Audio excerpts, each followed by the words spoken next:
Ladies and gentlemen, welcome to ESA Cup number 9. That's going to be the season we're currently in, as today we head to another fantastic match. It's going to be between EWAVE, surfing the tides, and the opposition, which is going to be Project Black X. Now, we're still at a bit of a standstill at the introduction, as of course, I'm going to be leading you through these matches alongside with our lovely Dianic. And Dianic, how are you doing today? I'm doing absolutely fantastic. I cannot wait for these two matches. Okay, all right, a bit of excitement. Now, before we get to the maps, before we get to whatever has to be made, everyone that's watching right now, let's get a bit of a look at the standings that we're currently at. And Dianic, will you give us a bit of insights on what standings we're currently looking at? Well, as we can see, the winner of this match will be playing against Minions on top. As we can see, they've made their way all the way up to the top side and to the lower side. We also have another team already awaiting. So this is going to be the last match of the first row, as you guys can see. The second row, out of you, if you have won your match. Jesus, my English is not working right now. You've won your match, so you go up to the top. If you lost your match, you go up to the bottom. So whoever wins this is gonna play against the Minions. So we already have seen great gameplay from them in the past. And you know what, Poofa Bob? Yeah. Just, just take it. All right. Yeah, like you said, the winner goes up against the companions of Gru, and the losers against Team Master. In the following, though, let's get a look and a bit of a highlight at these teams and their best, worst maps. You know, the usual, what we should have, because, yet again, it's E-Wave, it's Project Blank X. Both teams quite known, both teams quite strong. But yet again, there can only be one winner. And with it, Dianic, do you have any experience, any thoughts on these two teams while we also see the predictions right now go in the background?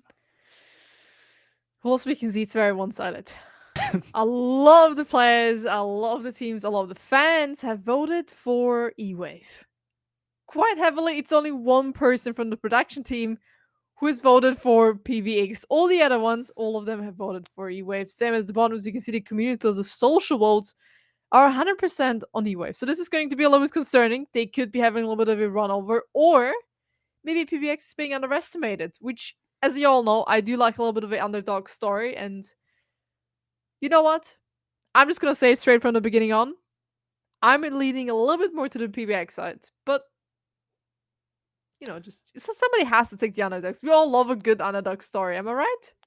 Come on, you and Bose right now are just trying to be different. Let's be honest. My prediction is going to be on spot. E-Wave is going to swipe, but that's just for the future to tell us. We have to let time do its thing.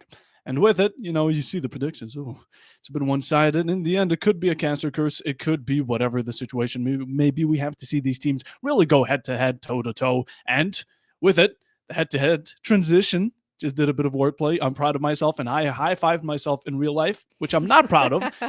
But as of Yes, you current, did, you see guys. the time, and we see these maps. Remember those because Clubhouse is the best for E-Wave, while Consulate being the worst, Skyscraper best for PBX, and Chalet the worst. In the meanwhile, Dianic, I do believe we still have the maps to pick out in the meanwhile.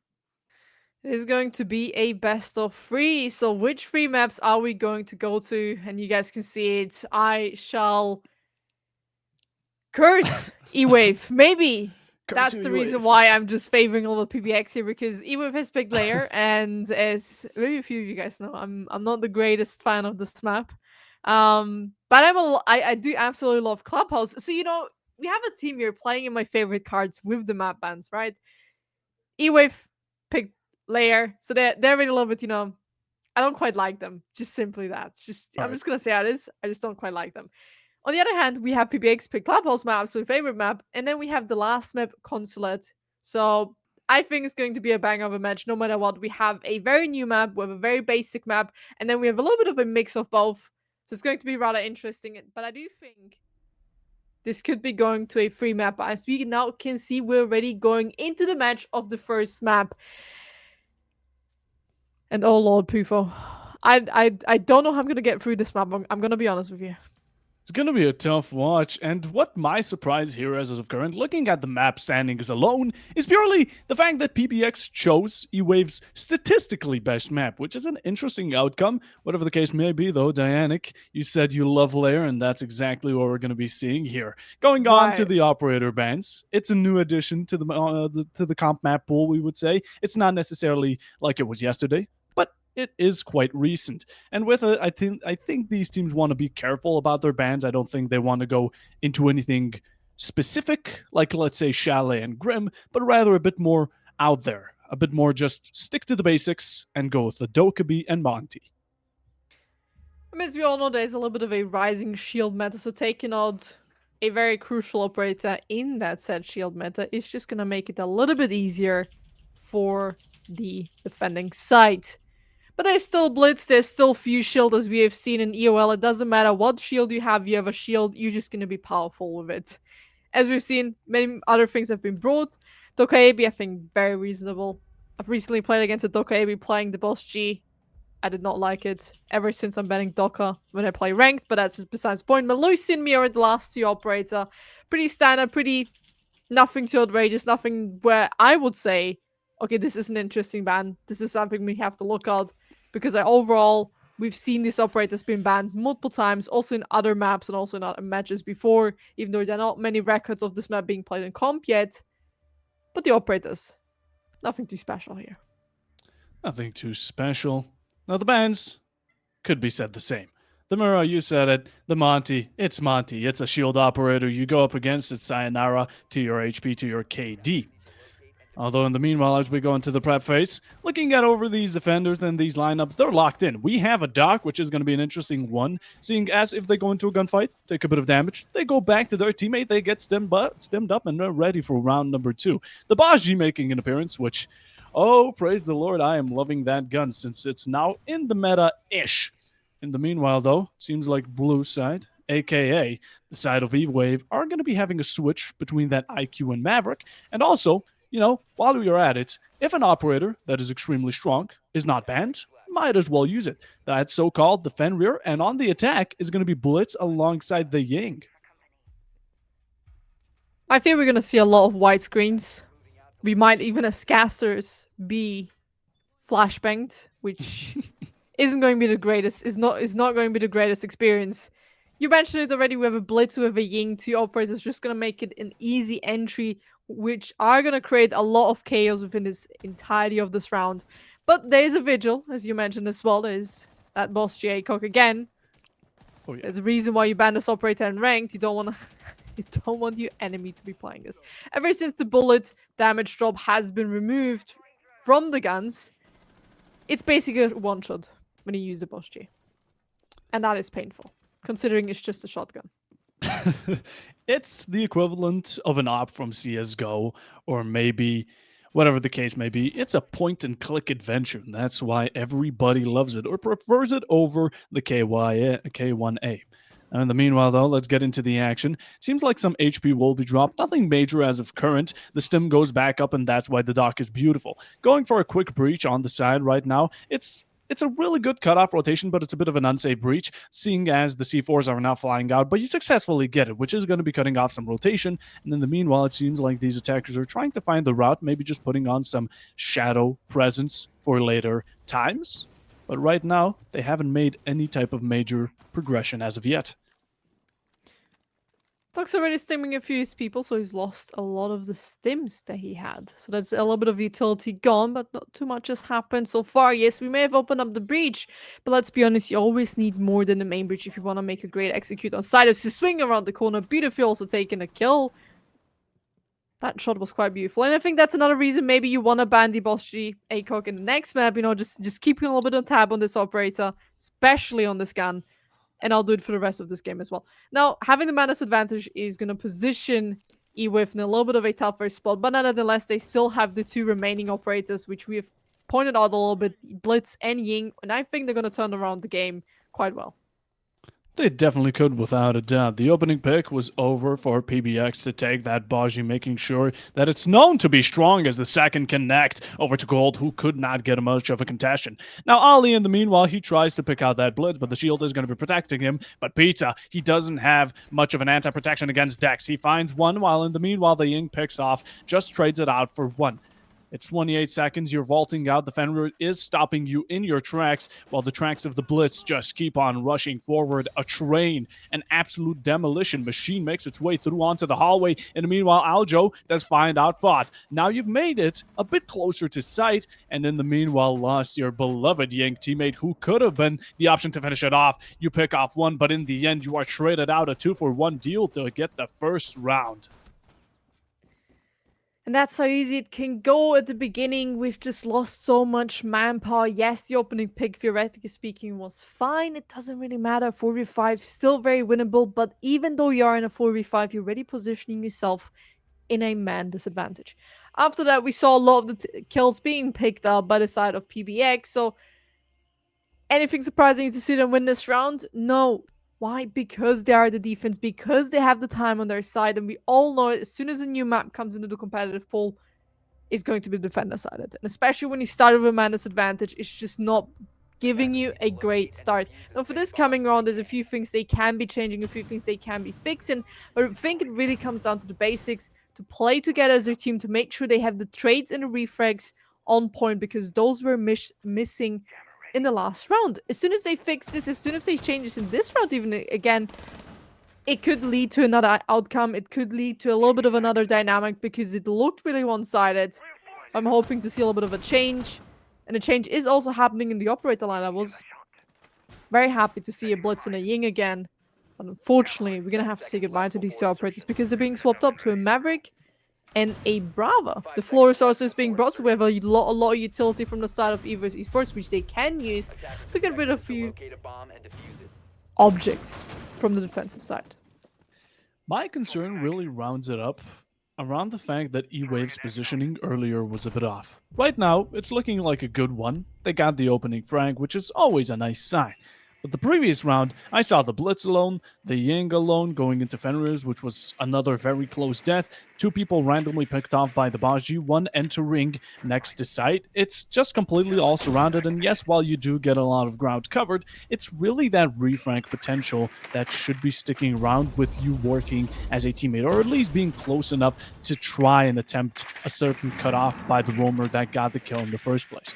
Now mattering though, we are heading in to the end of the first minute. 2 minutes on the clock right now. Rotations, or should I say verticals, being made a bit late into the round. Could be revealing a bit of positions. Whatever the case may be, though, EWAVE, they're still trying to find maybe a chain onto the second. They've started it off well, but now they just really need to keep it going.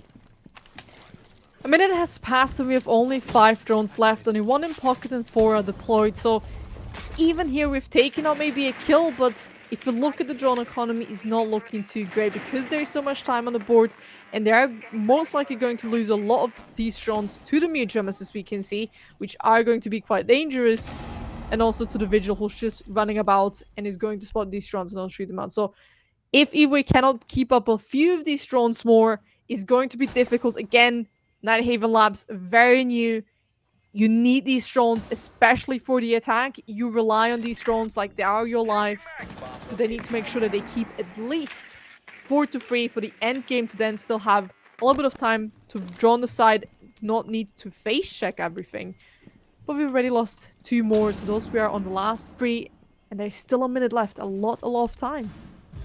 A bunch of time to work with, but not as much players as you lost your first one. That's going to be the Roaming Legion. Fod from the above, getting a 1. Pizza following up. An interesting name, but the slices are passed out, and it's 1 for PBX and 2 for EWAVE to lose.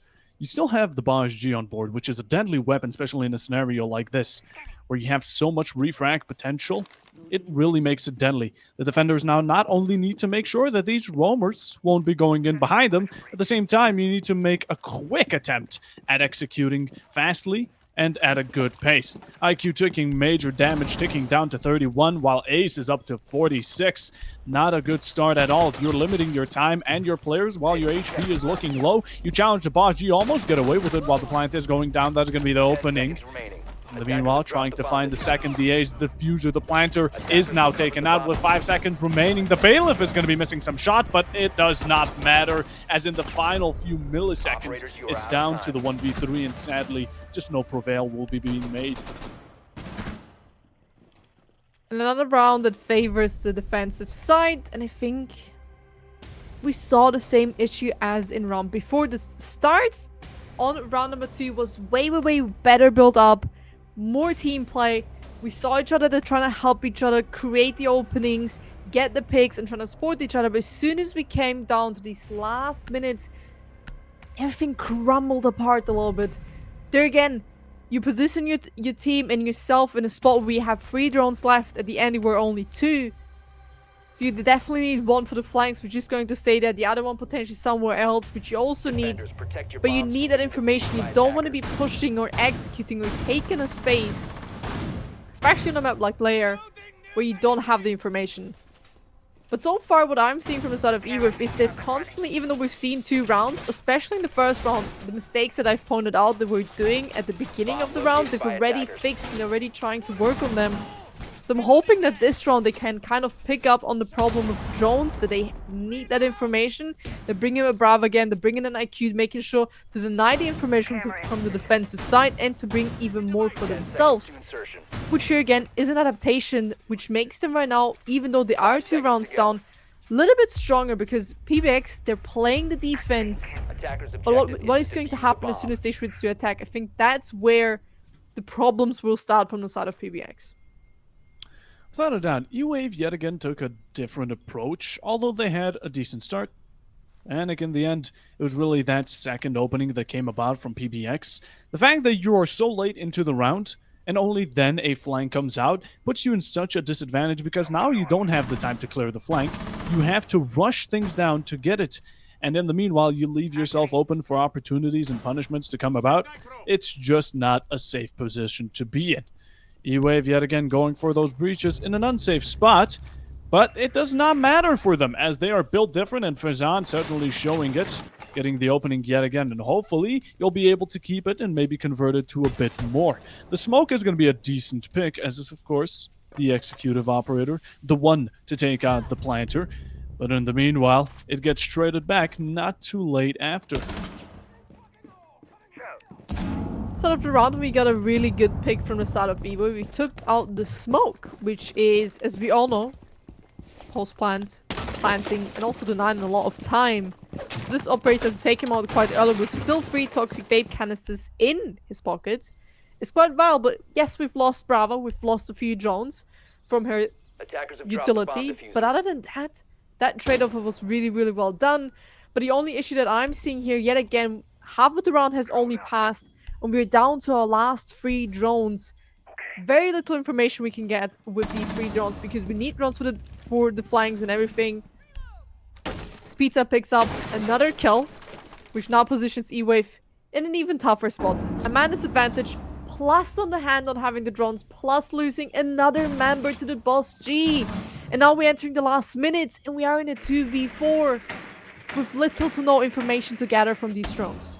It's not looking good, and it never has, as PBX are certainly taking quite a lead. It is their map after all, so they should be confident on it, and that's exactly what we're seeing here, ladies and gentlemen. A 4v2 already established this early on. With 45 seconds remaining, the execute is coming about, as you only have one teammate who's on 10 HP, barely sticking around and trying to find out. 35 slowly ticking down. You're getting pushed from above, from your right. You do not know where these enemies are sticking, and while you try to stick the plan down, you have Fazan over by the corner checking out every now and then. The drop comes out from the hatch, as there's the thermite taken out, there's the diffuser unguaranteed, and with HP remaining, 1 bullet is enough to finish off this Maverick as it connects. It's looking for that connection, that is. You do take out one. That's going to be a good start for Phasm, but yet again, if they just don't get greedy, start throwing too much bodies, they should be securing their third in a row. And with it, 3 seconds remaining, you have one below you. The Deagle will be putting that 50 cal in where it belongs. And the third round, yet again, the Hanik is going to be theirs to take. Now we have a 3-round rotation, and that is difficult. Usually in all the other maps, like you would see when we compare it to the next map, Clubhouse, as soon as you're on a 3-round rotation, that's when the issue starts. Because now the opponent team, the defender-sided team, they've now won 3 rounds in a row, basically mean they can go back to the first spot they've won and had a victory on within the first round, meaning the statistics are already speaking for them to take that round because of the victory. But what also that now gives to the side of EWAVE is they know how they defended this, they have the information how PBX was playing this the first time. The question stands, can they adapt to this round's adaptation from the side of PBX when we have a Vigil like always? Again, Boshi, absolutely dangerous weapon. With the Legion, we have the Dog to the Chanka, which has not been brought in the first round. So there's a few adaptations going on from PBX. But here it just comes down that EVO needs to adapt within these small things. It needs to fix these small things. And I think a very big issue that I'm seeing right now from their side is keeping up the man advantage and having the information. Last round, 5 seconds Thermite, Dex, he had 2 drones in his pocket. If that was not a visual bug, he had 2 drones in his pocket and weren't using them. And that is a little bit frustrating because they would have needed that information to know where these opponents are coming from. But not having that info ended up them positioning themselves in a 2v4 scenario, a little bit in an unrecoverable state. Now under threat, PBX have secured themselves a nice first half, with it at least being a draw. The 3-3 is the worst outcome for them, and the fact that it can only go up from here is honestly terrifying. A bit of a threat for EWAVE. We've put up those predictions, EWAVE, for you. We did not give them to you for free, so make sure that you try your best, because currently, even though it isn't your map, if it's a 7-0 or anywhere close by it, even if they go on your map, I'm honestly not going to be having much hope. Meanwhile, though, yet again, it's going to be the same breach, it's going to be a similar strategy. They stick a bit closer, EWAVE do seem to try and tighten up like a rope. But in the end, it's up to these gunfights. It's up to your comfortability. Even while you make those breaches, even while you gather in the information, it every single time seems to be so limited. It seems to be only for a small percentage of time when you let go of it, let loose, and then just try going off of constant gunfights, which in the end, you've seen how it's been working out up until now. Has not been looking quite great for them. But nevertheless, half the round has passed, and so far we've taken only a little bit of damage. And as I say that, one of our members falls. But we have the trade offer immediately then. This is the one thing that I pointed out in the first round, that we didn't have these trade offers. And now, but slowly but steady, we're getting them. And we need more of these from the side of EWAVE if they wanna win an attacking round. You don't wanna position the enemy team on a 6-0 or 5-1. You wanna go for that 2-4 swap. So you have a few rounds to make a mistake. Yes, the system outbreak from the side of PBX. But let's be honest, you need rounds on the attack. Now picking up another kill, also injuring one of the players, finishing off a player 1, 2, and 3, leaving the only player alive, the Vigil with the Boss G. As if it was a collateral, all of a sudden the change of tides has been made. And EWAVE is definitely all about it. 40 seconds, they have the plan down confirmed, and the time is now reversed as Aljo around the corner, even with a goo up his foot, he's able to win the gunfight against the Boss G, flicks onto the left, and that's going to be a definite shot to secure them the first round. And the first, I guess it's better late than never. Yet again, though, if you want to go securing some decent more rounds into the late game, better get these next two, or at least one. The 2 to 4 would be at least something you want to go with.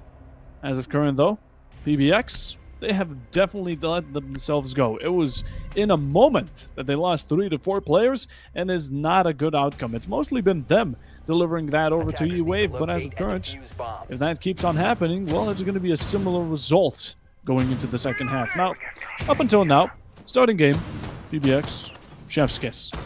I can definitely tip my hat off to that. EWAVE, though, if they can really crawl or claw their way back up to the competition. I doubt they're just necessarily giving rounds away because the performance up until now has been very lacking. Their droning, their teamwork, chemistry. Previous round, I would say there has definitely been some sort of adaptation.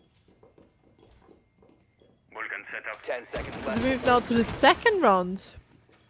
Well, theoretically speaking, the fifth 5 round, seconds left but before second round in the rotation. Right. Stay here. Stay with me for a second. Attackers It will make locate sense. and defuse a bomb. They've lost the fourth round, the first round, and the second rotation. Up to the second one. Now we're moving back down to the basement spot, which they've won originally in a 1v4 scenario where they've left. I believe it was the IQ Goldie in a 1v4 matter with 9 HP, so not looking too great for the side of EWAVE. Again, if they can adapt, if they can improve these points and just learn from the information they had given in the first round, they can definitely spice up things in the second round now. Well, second round rotation. Okay, I'll go down back to the 5 rounds. I think that is still a little bit... Yeah. It's a different way of thinking, right? My apologies. But hopefully you guys gathered the point out, right? Yeah. It's an interesting way of going about it. It seems like EWAVE are just completely bypassing everything that PBX put up. And PBX aren't necessarily changing their strategy because if it worked once, why not give it a second try? Well, the reason is that EWAVE are just gonna see what you did and completely counter it. And that's exactly what they're going on about. Instead of using this blitz on upstairs or anything like it, pushing the main breach downstairs only, we're gonna have Gold start to pick off these roamers alongside the melee coming out on the blitz, but the Jackal, not noticing the Vigil, runs into Zave's shots. 4v3 now through, and they did exactly what they planned to. They eradicated all roamers around, and though a questionable decision from the Jackal to really not help out the blitz who was in trouble, a bit of miscommunication maybe, the case is still standing, and they're at some sort of advantage they've built up. They're really getting down to side. They're in a comfortable position. While HP isn't looking good, the pistol does get whipped out, and the backup from Gold makes an appearance. Left to 1 HP, but still 4 players remaining. It is a one-shot headshot game, so even though it's 1 HP, Gold could make a lot of damage and a lot of problems if he's the first one to hit a headshot. As the flashbangs come through now, we have the man advantage from the side. I was about to say EWAVE, but from the looks of it, as we pick up a double kill by Pizza, he's getting along with the flank, picking up 2 people, leaving Alomeister and Gold in a 2v3, and both of them are low HP. Both of them need a bullet to just drive their ear, and the round would be over. And now we're also entering the last 30 seconds. It's not looking too great. He did quite a big mistake there. Let a flank come through. A down from the hatch. And yet again, down to the last couple bits of seconds as the second round of roaming makes its way through, finishes what they came up here to do, and the 4th round over to PBX. Now, some adaptation was great. We saw how EWAVE really focused on the flankers instantly. They got a 2-kill out as fast as they could. Although trading it out for a blitz, while it was very avoidable, it's still a good deal in the end. You still profit 1 player out of it. In the end, though, you did not make sure to put down those drones. You had a player dead. Have him watch the stairs, the flanks, whatever you put up, because that was really the bane of this entire strategy. They came up from behind you and just started wiping the floor with every single attacker time after time again until it was all down yet again to the IQ, to the Jackal who was downed, and you saw yourself how that went. Now going into the last one of the first half, this is really depending if this map is very defender-sided. Either these teams aren't necessarily used to it, and of course defense is a bit more comfortable if that's the situation, or PBX really just have it under their control, and that being the reason they picked Lair in the first place. 10 seconds remaining. It's going to be the last round for them to defend. The last round for EWAVE to attack. This could be the 2-4 swap we've already talked about.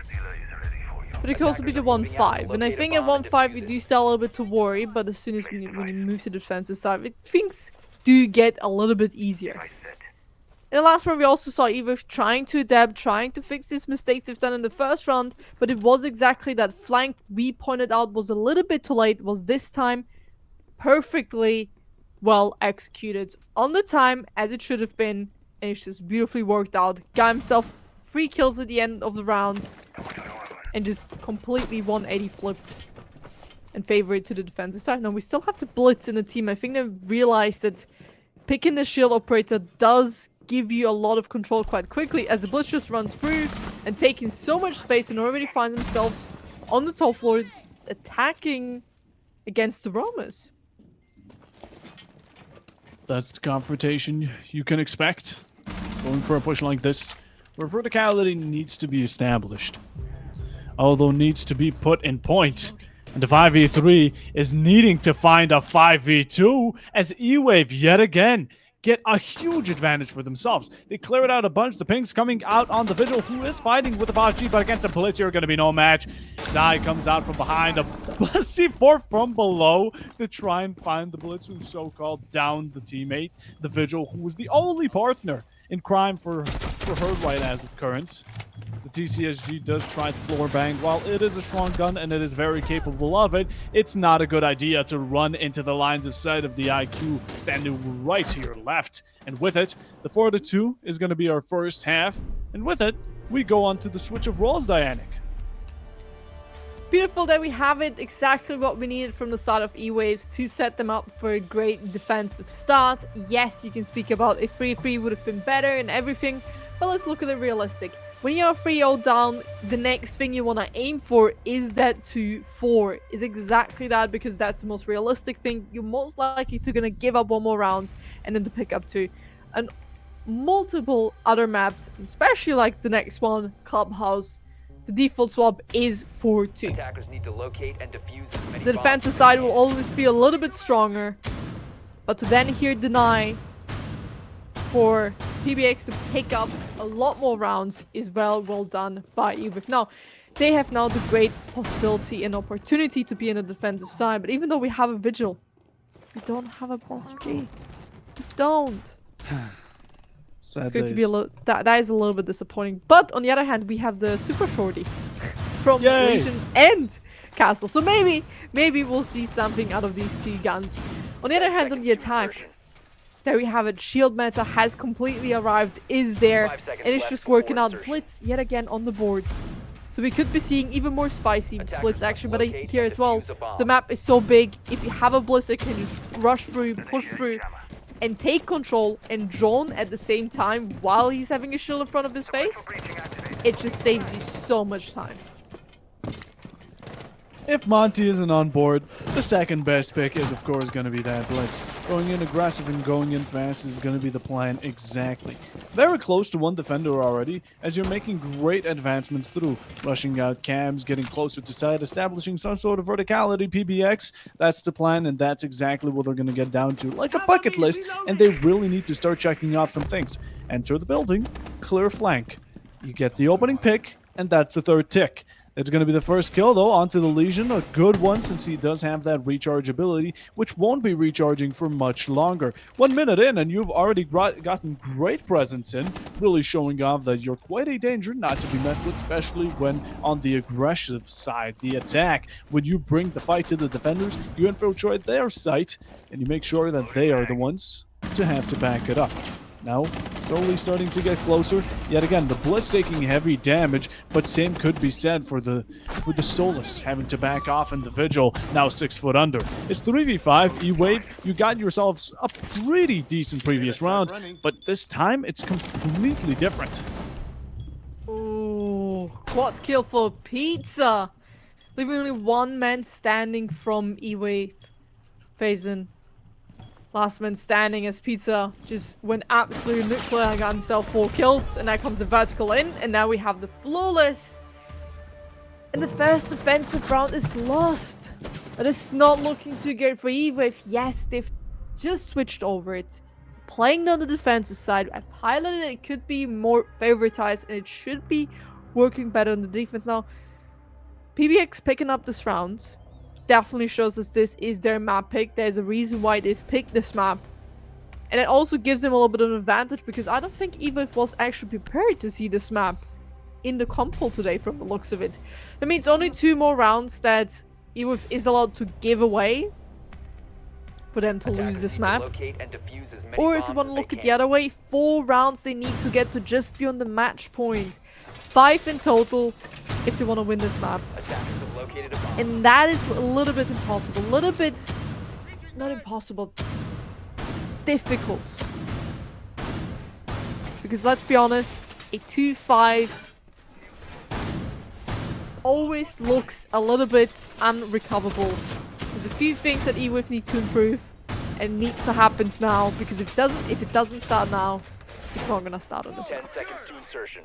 I don't know what spell you casted on EWAVE, purely because they picked layer dynamic, but it's working, and I'm not liking it. Neither is my percentage for one teams that I predicted. So I don't know how this is going to turn out. But like you said it's 5-2. It's not decent. It's far from it. And the enemies for PBX, the enemies of EWAVE, are currently 2 away from taking the first map at a very quick pace. Not only are they quite consistent at getting this type of 1v4, 1vx scenario going for themselves, where they're always at a bigger lead, podium up, in any case they may be. They've been doing it for 5 rounds, and out of the 2, although it has been lacking, it's only 2 rounds. They are 3 up, and just 1 more, they're going to apply that extra pressure of match point, which is just that much of a burden on your shoulders for EWAVE to carry on as they try to make a comeback. Honestly, these focusing next rounds is going to be the priority. You really want to focus on these rounds, because the second PBX get a hold of that match point, it's going to be lock on. They're going to be ready to put up double the fight they have up until now. C4 ready in hand, Breach is going out, and it's an attempt from PBX to go aggressive about it, and it works out. And no, it doesn't actually. The C4 does end up making a double kill over for EWAVE as a team kill appears alongside one for the side of PBX to just make it that much worse. The 2-man disadvantage is not looking too great.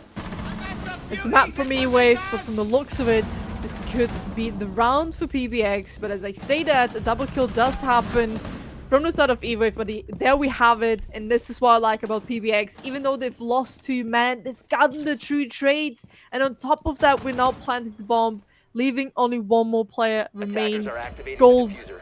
in a 1v3 post-plant scenario. And this is just so much more difficult than every other scenario that he could have been in. As the kill does happen, and the round goes now to the side of PBX, meaning they have now the match point on the first map, and maybe I did some spelling in the background. Maybe I just let the room, levitate for a little bit, and PBX is taking this. I'm fully confident. I'm calling it right now. You turn your camera to the left or right, there's going to be a cauldron in the background. There's going to be a whole witch setup. There's something going on in the yeah. Oh yeah. At least you're not hiding candles it. are floating, guys. I'm just telling you. Yeah. At least you're not hiding it. You got to be proud of being a magician. Whatever the case is, though. Danik, you called it. It's match point, and 2 rounds is all that EWAVE have captured for themselves. That is not a good net of fish. That is not a good collection in your inventory. It's really not stacked, and it's not good at all.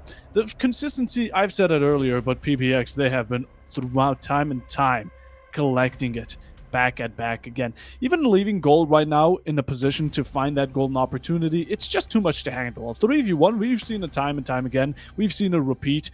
And even with the opportunity being there, it's just too much for one single player to handle.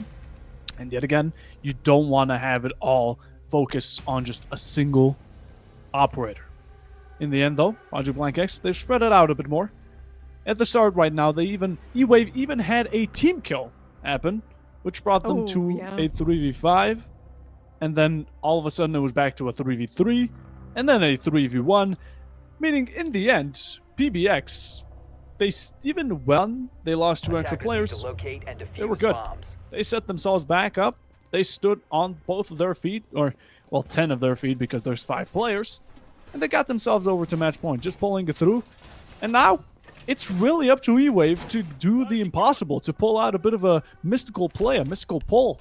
A good break for themselves, as 4 rounds in a row are needed to complete this regulation. In the meanwhile, PBX, sitting back, enjoying their drink.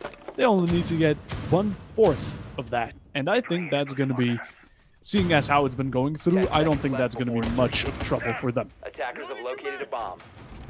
Dude, 5 seconds left. key player that I'm seeing here is just Pizza. 13 in Attackers are 3. heading out This to guy defuse the bomb. has been unstoppable. Everything that's been running in front of his pistol, his gun, he's been taking it. On the other hand, if you look at the side of EWAVE, we have especially one player, Dex, who potentially hasn't gotten the WhatsApp message. You know, maybe he doesn't even know that we're on this map here. But even though calling the tactical timeout this late already on the match point could be a little bit too late. You have players from your side, from your team who aren't performing as usual, who are maybe just not there yet.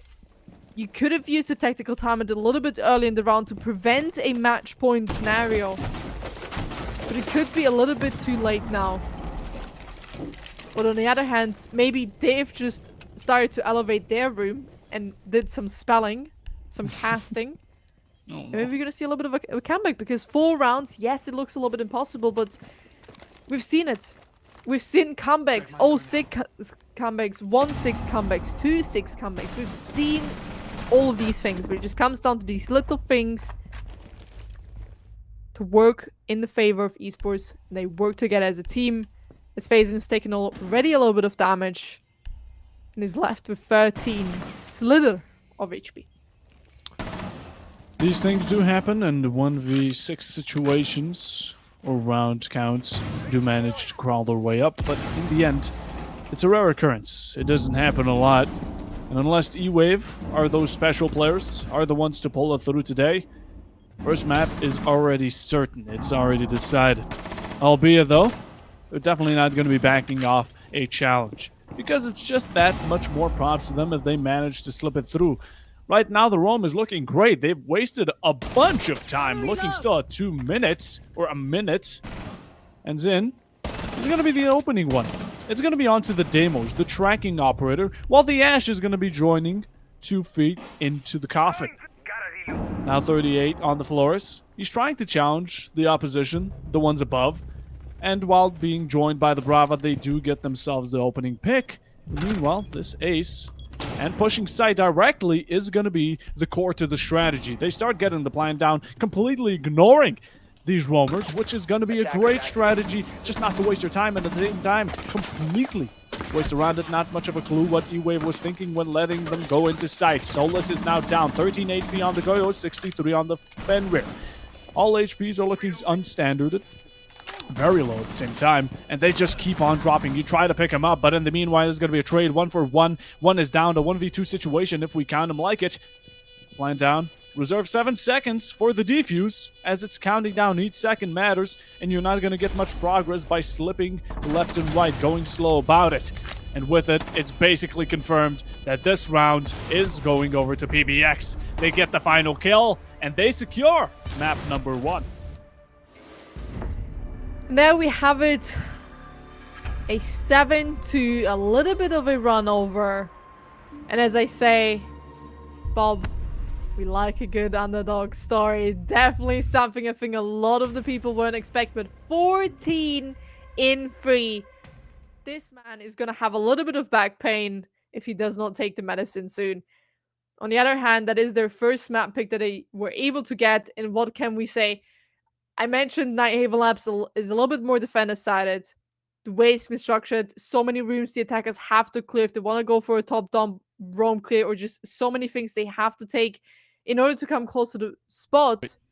But even though Nighthaven EWAVE layer, goddammit, I'm on a Okay. different map. Okay, just to clear things up, I was a Layer. bit confused. I was talking about layer. Everybody Okay. knows I was talking about layer, right? Yeah. Coming back to the points. It is defender-sided. It is because of the time, because the attacking team needs to do so much. And then we just saw constantly EWAVE losing the opening pick, losing the man advantage, losing so many members, positioning themselves in multiple 1vx scenarios, which isn't a great start for success, especially on the defensive side. Then moving to the next map, Clubhouse. Things might change. Things might not change, because this is the map pick now from PBX, and they already have a map in their pocket in their inventory. And Maybe the candles worked. Maybe. Yeah. And as I'll be doing a mosh check on Dianic and Bozmax in the background to make sure they're not pulling the strings before these rounds, we have to head to a small, tiny bit of a break just to get our breaths in and to make sure that we're back in and ready. Dianic, I told you could do it. I told you could introduce I'm us. so shy. You know I'm shy. Right, ladies and gentlemen, welcome back to the second map of today. It's going to be Clubhouse. And next to me and alongside of me is still Prefer Bob, as we are the undefeated duo. You put me a little bit on the spot here. You know, I told you I'm a little bit shy, but why'd you do this? We gotta, you know, even it out. If I do the first introduction, you gotta do the second, and we gotta make sure it's equalized, you know. And hoping that EWAVE can equalize how their previous map went, because it's gonna be a bit of a stinker how the score was earlier, and I'm definitely gonna be on the not so good side of the bed about it, as I did vote for them. Hopefully that didn't curse them in the beginning. Although, Project Black X, give credit where it's due, they definitely picked the map and they went home with it. And actually, that was E-Wave's pick. That's even worse now that I think about it. This is Project Black X pick, and this is going to be Clubhouse. Any thoughts on beloved Clubhouse, Dianic? Oh, I love this map. Every time I see it, it just puts a smile on my face. Same as the operator bans. I think nothing too surprising to see here. We saw a Docker, a Monty, a Mira, 3 operators like the map before which have been banned. But this time, we have a change. Yeah. It's a Vigil instead of the Melusi, considering both the 2 teams played Vigil on the first map with the Boss G. It did hurt. It's not going to hurt too much anymore. But that now leaves open for Melusi for potentially Rafters, so she can also be a little bit of a pain to deal with on this map. But from the looks of it, the Blitz will never stop. There's a Blitz again on the board, and especially on Clubhouse, Blitz can be quite dangerous. He can take a lot of space and deny a lot of roamers. Because as we all know, Clubhouse is a little bit of an older map. It's a little bit of a checklist map, so what do I mean by that? You're gonna have to do step 1, 2, and 3 if you want the 4th step to function.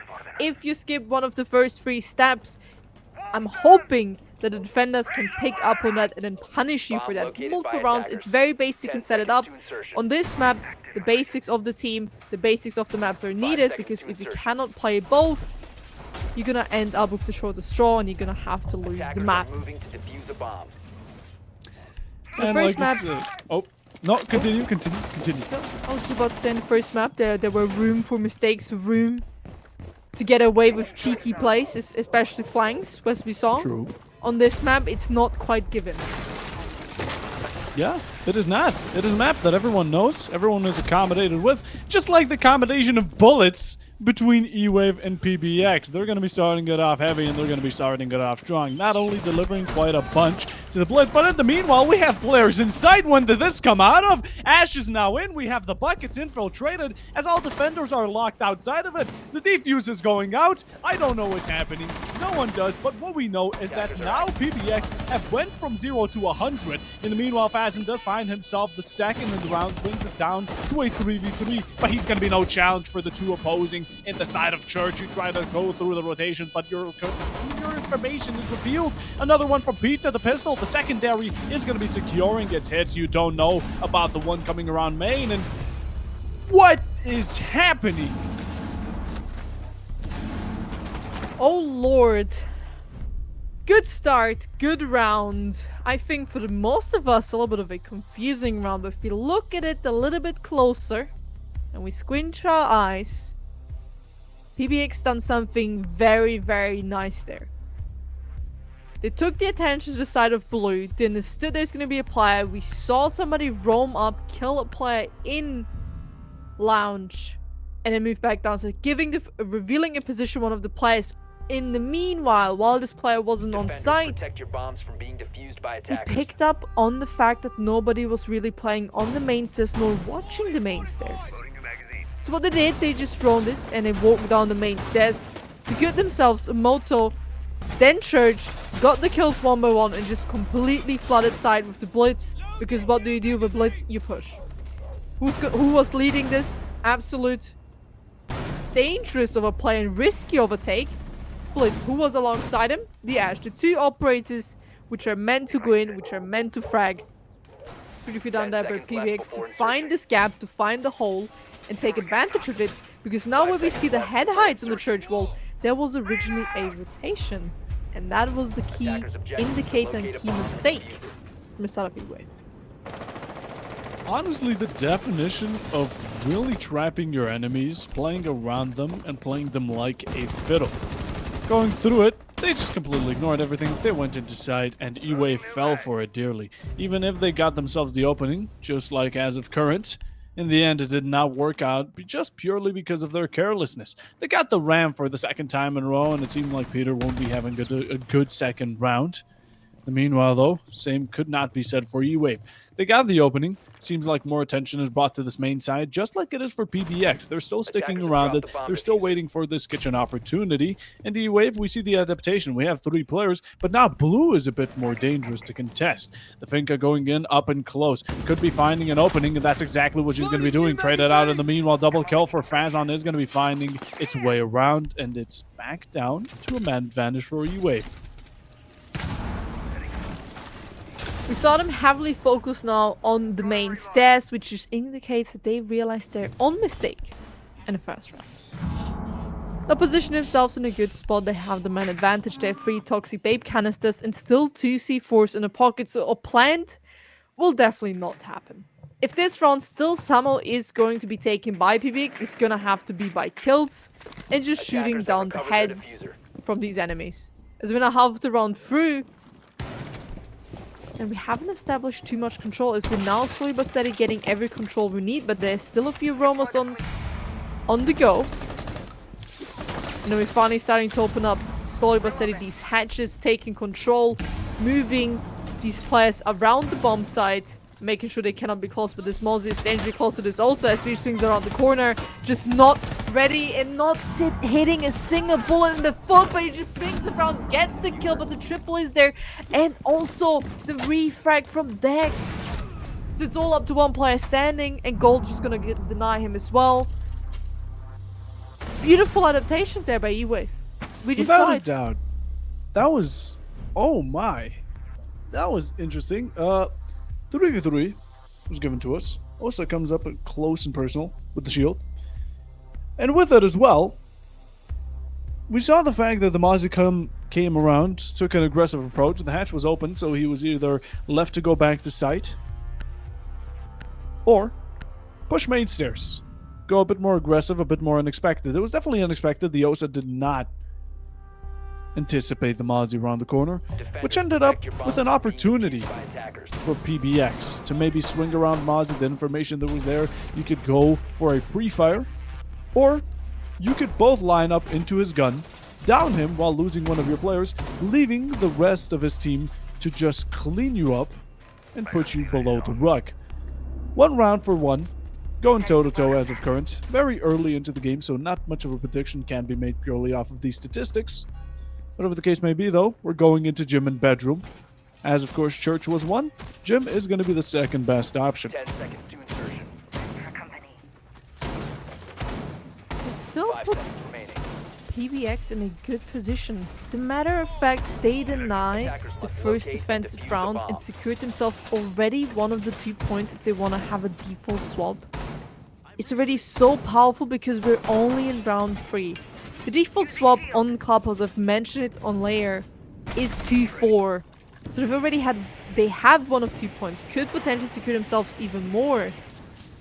And I'm just still so fascinated by the way they've taken the first round. Yes, in the second round we saw a lot of adaptations from EWAVE, so both these 2 teams, I feel like they're playing far more smoother on this map, also because maybe it's given that it is an old map, it is a map that has a lot of history, and it's just so well analyzed that you know exactly what to do if you need something.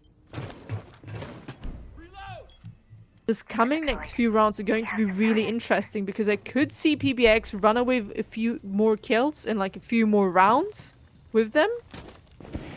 But also if EWAVE keep up this adaptations and keep up playing as aggressive like they played on the last round, and taking these kills one by one, like here taking on already, opening up the round, we could also see a little bit of run over from EWAVE here. It's the start of the line. It's a great one of that, especially when you're on the defensive, trying to waste time, trying to delay the inevitable. And that's definitely what they're succeeding at. And a bit of a side quest, picking off the first two. The Ace and Diana is going to be great effort and great advantage. It gets turned around quickly though, by one, traded out for another. 4v2, a refrag game is all that EWAVE currently need. They have double the players, and it's seemingly to come close to another confrontation. One attacker is already on top main, making its way through the main rotation. The main breach that they established very early on. Going off of aggressive plays, they're going to be completely punishing the cockiness of EWAVE as they peek the windows, and now you are infiltrated. You have one from the window, you get taken out. It's a triple kill for Nerd. Meanwhile, one still sticking around in the bathroom. Bazan trying to make his way around. He's trying to find these picks, but you just don't have exact information on the Maverick. Hiding in the stall and making sure that PBX secure their second one, and it's really interesting how quickly this turned around. I think from the last round we saw, especially from the side of PBX, they tried to take it a little bit slow, they tried to take it the same way as before, but it didn't quite work out because of the aggression that EWAVE was delivering. Now in this round we saw them also have a little bit of a slower start. They open up the breaches, they need what they need to do, and after that, we had a complete change of a team. There were 2 men down all of a sudden, and then it just started by EWAVE, as you mentioned, starting to get a little bit cocky. Right, so they have the man advantage, guys, we have this man advantage. So we just need to get 3 more kills and the round would be ours. Thinking process of EWAVE. The problem was the PBX had other picking up the kills, position themselves in a 1v2 scenario, completely 180, coin flipping that round. Also shows you're not allowed to underestimate the teammates and the enemy teams, because at the end of the day, even though you have the man advantage, even though you have the 2-man power that the enemy team may not have, you can never count a team out, because if you start throwing bodies at them and taking these 1v1s, you can quickly lose a round. Yeah. Throwing bodies, as you said, is really the golden ticket for the enemy to claim it, get themselves over to the nice chocolate factory that is the clutch situation, which PBX showed us nicely. They displayed it on board, and they made sure that EWAVE, you should really not underestimate the 2 remaining players, even if the HP is low, even if they don't have much rotations. You peeking random windows, you going into their lines of sight, just trying to challenge them for that play of the game. It's not the way of going about it. And yet again, EWAVE, they started off strong. They started off aggressively, and it's a good time because they always manage to capitalize off of it, but they just don't continue it. They have never done that, as PBX have always taken it for granted.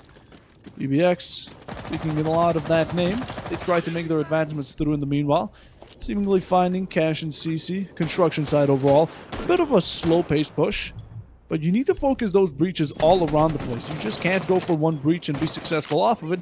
Try expanding a bit more, maybe jacuzzi, maybe windows, and I think that should be the plan, but try to get that in as early as possible because it really makes rotations of these defenders very uncomfortable, and that's exactly what they're going to be getting at. Those windows is on now off the board. We saw the windows being open quite early in the round to exactly make this happen. Now they can use this to pressure the defensive side. With the breach is already starting to open and being open part of it, we may have lost our Grim, a little bit of an important operator to create chaos late in the round. But theoretically speaking, we still have the most 2 important players, which is the Ace and the Maverick. A map like Clubhouse, you are needed and forced to play 2 hard breaches. If you don't play 2 hard breaches, you're basically writing your own death story. So as long as they stay alive, as long as every breach is open, as long as they open up what they need, they're setting up PBX for a great success here, and exactly what they did. Jacuzzi breach is open, Logi hatch is open, CC wall is open.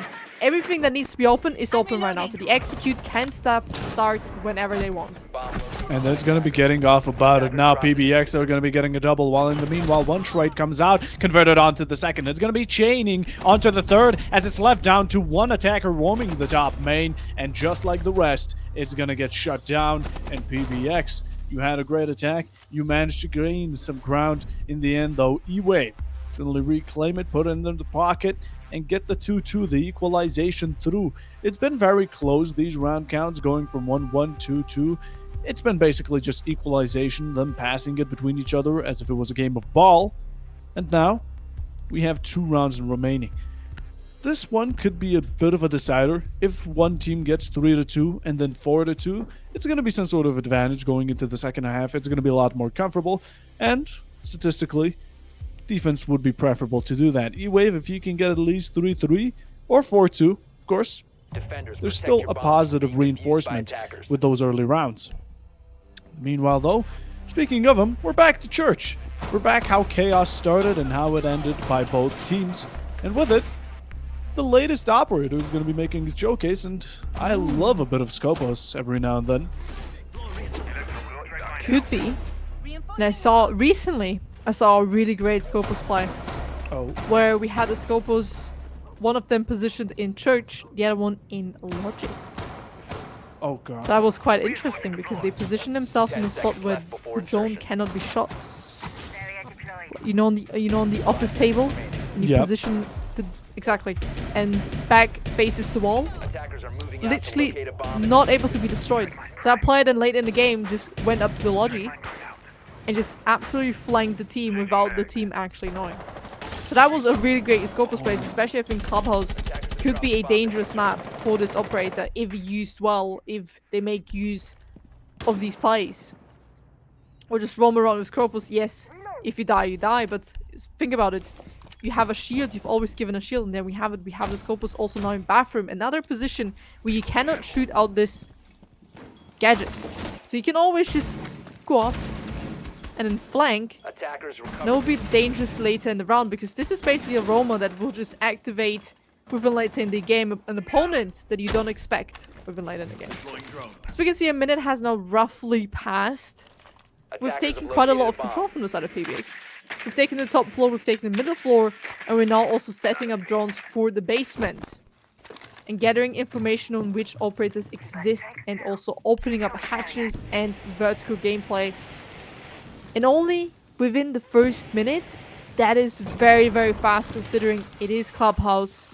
It can take a little bit longer. We see these rounds usually end in the last 20 seconds, what we saw from the other rounds. So with that, we lose our Maverick, so the only player that was able to open up the hatch without being interrupted by Tuberu. But we still have 6 can openers, which will make it still possible to open up all these hatches. It's going to be possible, but it's going to be time wasting. The Tuberu arcade combination is a deadly one, especially on church when it has hatches in play. It's really difficult to get through them comfortably, or at least without wasting too much utility, too much time, or maybe even a player in the process, since C4s can be quite deadly. You're reserving that Ying, which is beautiful to see, but the Scopos from behind could be a danger you should be keeping out an eye for. The Buck taking a majority amount of damage, bringing it down to 36. Next gunfight could be fatal. Yet again, though, headshots do count, at least the most of the times. Scopos, trying to find the pacing. What the plan is. Do you want to be patient? Do you want to wait until the last second? Or do you want to go in as fast as you can? That's going to be the question, but we need an answer. Trying to go off of these verticals, shutting them down is going to be a great deal. And you find the Buck lacking. That's going to be the second opening over for EWAVE as it's down to the 25 seconds now. A full push will be coming out around the side of blue. The Yinkadella is making their way through, but it just does not matter. She gets shut down. The Scopos being used as a shield, as of course the shield is going to be the meat for the side of EWAVE. They keep on shooting those bullets time after time again. And with it, they claim the third round. The 3 rounds for the side of EWAVE. Meaning only one more can go either for EWAVE or for PBX. Now if you look back at this round, and exactly it may have not been as impactful, but it was this, I'm gonna position my shield facing all pit in case they do a blue push you're covered from one side. So even though we've left, theoretically speaking, the side from Xenoscopus, we still used our utility to help our teammates in blue, denying the push, making sure they cannot be pushing down here, and then saying, guys, don't worry about main stairs. I have it. Attackers need to locate I'm and gonna make defuse sure bomb. nothing's gonna happen on this side of the map.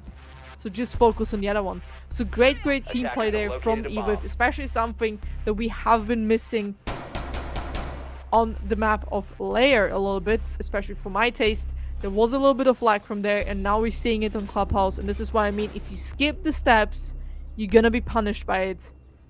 And PBX right now looking a little bit rough, but I could see them win this round.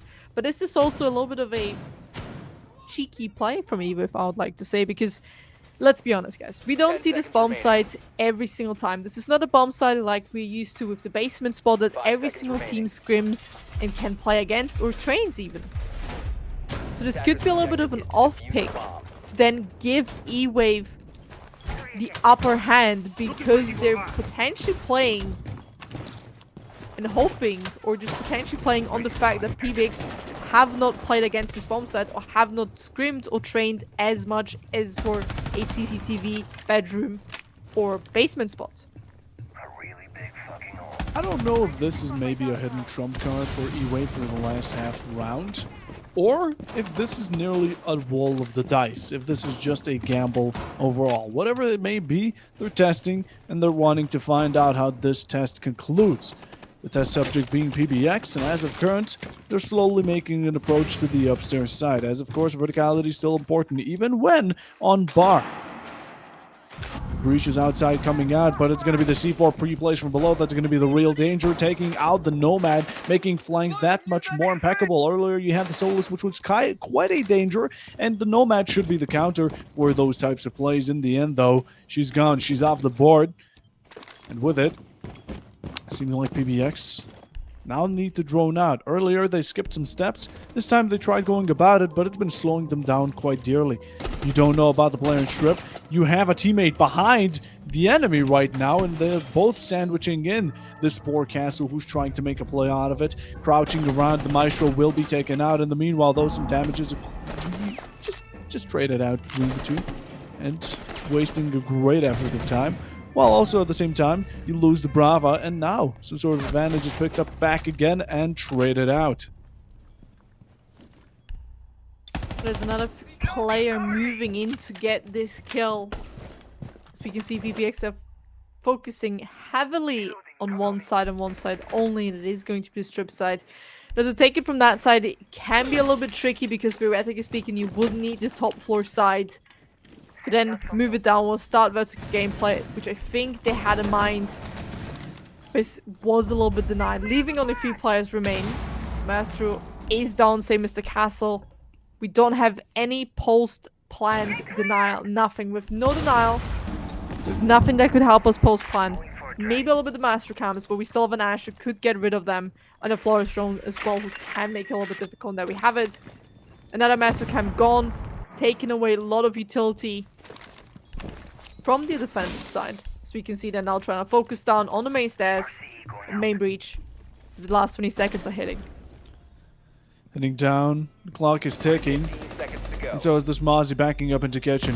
He's going to be quite a hindrance for these attackers, but they need to push in on him, slowly expecting the one to battle, and the plant is going down, so are the smokes. The Mozzie now down and actually being able, while Ling and belly flopping, to find himself one. In the meanwhile, the MK14 is going to be getting one, and not just one, connecting onto the second, making sure that your feet are covered in case of any Claymore, and with it the Aruni sticking to defuse, and with a bunch of time still remaining, EWAVE are going to be getting that 4-2, that favorable defensive score that you want to stick with on Clubhouse. Seeing as now they're going to be switched over to the attack, it's going to be a bit more of a difficult path, but in the end, it's all up to them, and it's all up to PBX to now make it all go for their.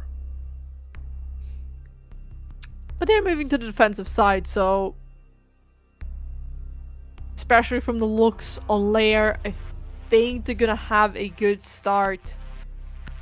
As we're also gonna be seeing them going down to the basement spot. And as we all know it, as we all love it, basement, unfortunately, still favors the defensive side. It's one of the strongest defender-sided sides on this map. So no wonder that we're gonna see them pick this side first. We also have the Scorpions again on place in work, which could be meaning we could be seeing a little bit of a flank. We play it the same way like the enemies did, or we played a completely different way. It just comes down to how do we make use of this utility that we have brought. And I think one very important pick here, which I'm absolutely loving a little bit, is the Warden with the shotgun, meaning we potentially are going to be seeing either a dirt Warden or a blue Warden, which is such a strong operator considering if there would be flashbangs like on the Blitz, if there would be flashbangs, secondary flashbangs on the Hibana, or for example other operators, depending where this Warden is, he could be the biggest milestone to get. Bomb spotted! From the side of EWAVE. If they don't get out the split early in the round, he's going to be a big problem when the execute starts. Quite an issue. We'll reserve that for later. Currently, we gotta make sure to prioritize what needs to be prioritized. We gotta get those first checks off, and then only we can get to the paycheck. 2 minutes 20, you still have a bunch of time. It's only at the start of this round, but this is the first one you're gonna be attacking the E-Wave, and you need to find yourself a quick, good climb on the ladder, as exactly that's what Fazin is gonna be on with the Blitz. Seeing as they're taking a quick approach around main, you see the Blue Warden calling out. Although in the meanwhile, I'm wondering where the Scopos has been hiding her drones. Taking main quickly, approaching it down slowly and with caution. You want to make sure you're careful around these doors because Capcan traps are quite a difficult way to play the Blitz. Lower down to 23 HP, the Scopos throws impacts and captures the Blitz with a Pokemon. The Pokeball traded out with a Bearing 9 in the meanwhile, as it's 1-for-1, and in the end, we're back to square one. But the Blitz is gone and we've only traded a mute for it, so we've taken one of the strongest operators I would say currently kind of in the team of E-Wave. Again, the Blitz made a lot of work on the map layer, and especially also in this map, and could have been such a dangerous operator to play against. With Scorpus now being on the roam and then rotating back with her ability, meaning she's back on side, she's just gotten herself a little bit of a trade, took off a very important player. We've only lost the mute, yes, potentially speaking we've lost the C4, but we still have 3 in pocket if we want to go for that post plant, if we want to go for that plant denial. So it is fine, this trade-off actually favors PBX, as they also now pick up another kill, take out the Maverick, take out one of the 2 hard bridges that there is on that team. But the maps and hatches already open as we drop down into Moto and looking for these picks. It's a start for PBX to say without a doubt, as of course now E-Wave are looking to get one for themselves, and that's exactly what they're going to be getting on. Flash is coming through, main is contested, you have one in church laying down, you're going to be punishing them for it. Flash is missed, but in the end you're not the one flashed. With it, IQ going for a plant as the Bearing 9 makes its way through, but it's going to be the R4C to find not only one, but also the second, and E-Wave are going to be claiming their 5th round, now looking a bit closer, and again, at a bit of a repetitive score from the previous map. We've been here. Yes, we We've have. been here on the last map. 5-2, it did favor PBX, but now 5-2 is favoring E-Wave. And it's on the opponent's map. It's like a little bit of a Uno reverse card.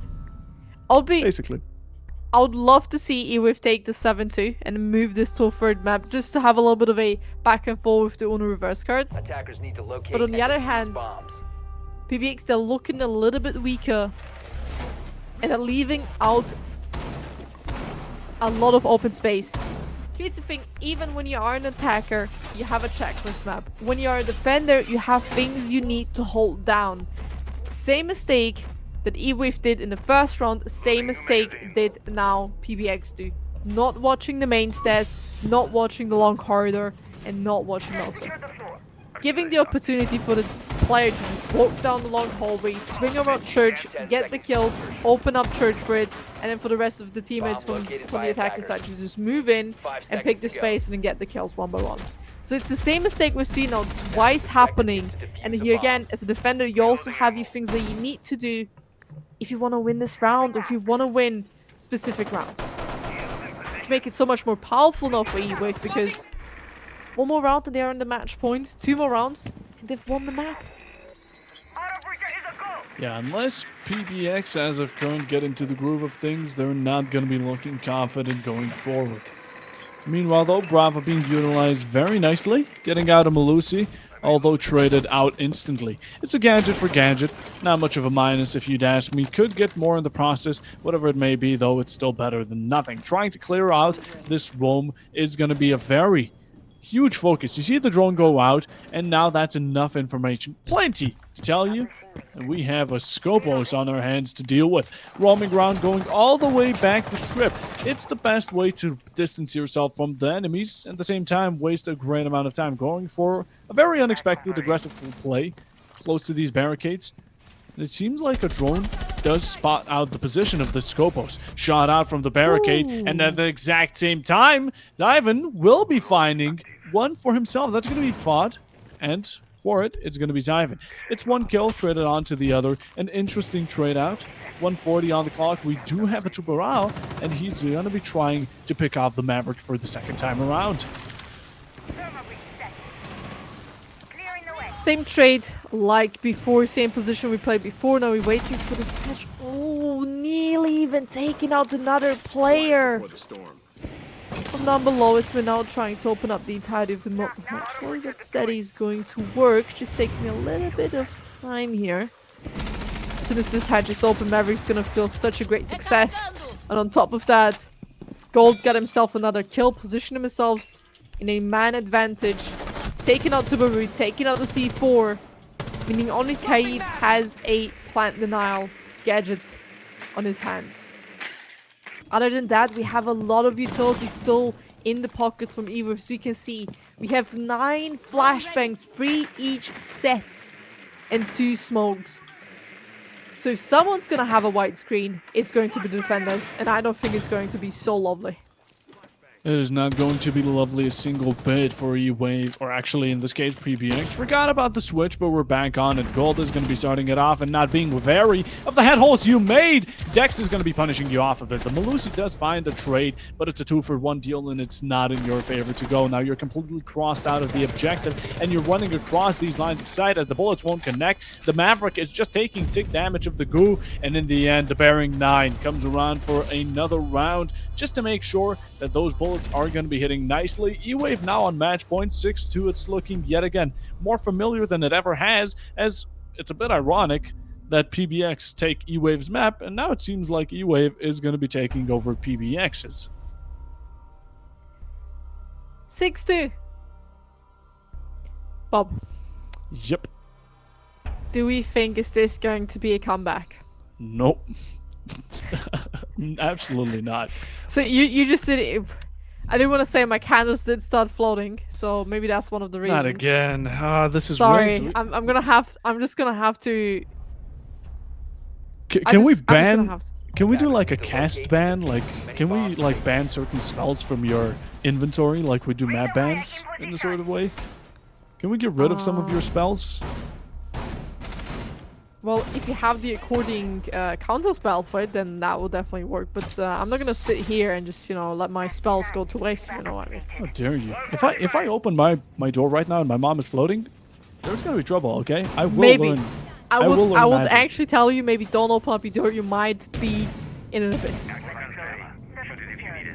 Well, honestly, at least I'm in a better position than PBX is right now with their score, because Ooh. it's tough. It's tough. Earlier it was EWAVE, and I was quite disappointed.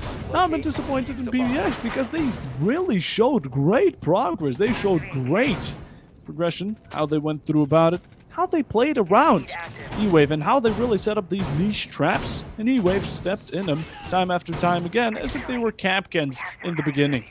Now going into the possible, it's only possible. I'm not gonna put anything to be certain, but a possible last round. EWAVE fighting to finish it off and go to the final one, and Project Black X fighting for a second chance. I'm actually excited if this does go to a third map. A bomb has been located. I think that map is going to be the closest one because it is a mix of Attackers have dropped a the little bit of a bomb. new map because it has been reworked. Consulate is the first map we're talking about. It has been reworked, but it's also an old map, so it's kind of a mix of both. True. Because True that. here we have the exact two opposites, right? We had Lair, completely new map, fairly new and competitive, new as within like this year. Yeah. And then we have Clubhouse, the oldest map in the book. Generally, the oldest map in the book. So you have the two ancient, exactly, an ancient map. Attackers bomb diffuser And now has been combine these two, and you get a map like Console. So I think that's going to be really well. If you combine it, not quite well, right? But Yeah. you get the point I'm we trying get to make it. here. We get it. Yeah, that's an interesting point. It definitely plays out as if it were the mix of two as well, but it doesn't seem like we're going to be going there just as of yet, just not as after this round. PBX are going to be getting some sort of run going in for the mill for themselves. 4v3 established. And this time around, they're on defense. They should be looking a bit better as long as they don't start throwing bodies yet again. Or I think it was EWAVE earlier that did it. Whatever the case may be, though, they've established something, and they gotta keep running with it. They're on the track. Might as well go to the finish line. 50 seconds is still a bunch to work with. Although you're completely shut out of sight, you have so much gadgets to work against. At the same time, you have one man below the enemies. Just that much more of an extra cherry on top for PBX to keep going on with it. 30 seconds slowly counting down. Drones making their way through, trying to locate any type of information that's given. They just won't be connecting onto anything. Man advantage now favoring PBX as they pick themselves up another kill, position themselves a little bit of a bigger man advantage, but now the kills come in last 7 seconds of this round. As we can see, every swing we find another kill, but we are in a 1v2 with 2 HP. It's just not gonna work out as we wanted it, exactly because of these 2 HP. Very close though if you think about it, but they managed to bring it all the way down to a 1v2 scenario. But it also shows that EWAVE, they've captured and understood what mistakes they were making on the first map, and they improved it for this one. But there we have it. PBX now secured themselves another round, meaning there's only 3 rounds left that they would need to get if they want to have a comeback. And I know you might say no to this, but how likely do you think PBX is possible to have a little bit of a comeback here? Because this round definitely looked way more promising than all the rounds before. Seeing as they're on defense Attackers have discovered the and location seeing of their a bomb. performance from earlier, it's not completely impossible, just a bit improbable. It's just the fact that you're double down or like half of the score. It's a tough situation, and while some teams do work better under pressure, as a Diamond would, maybe it's working out for them.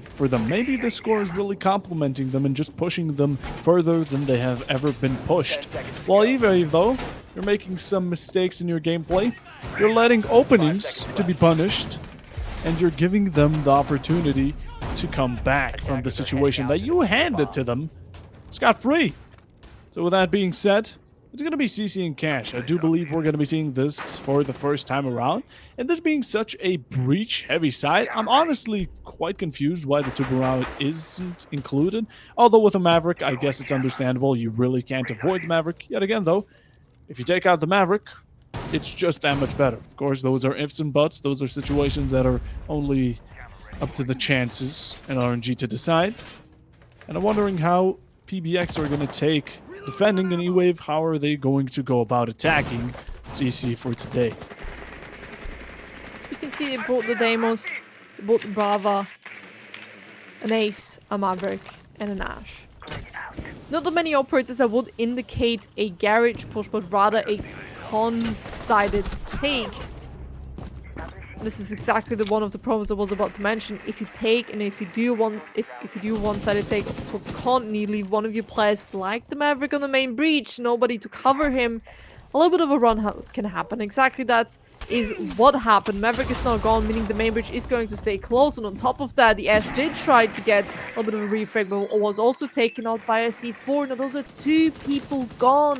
And if you look at it, we've also taken out one of the 3 most best performing players from EWAVE, leaving us with 3 remain, Deimos, Ace, and Brava.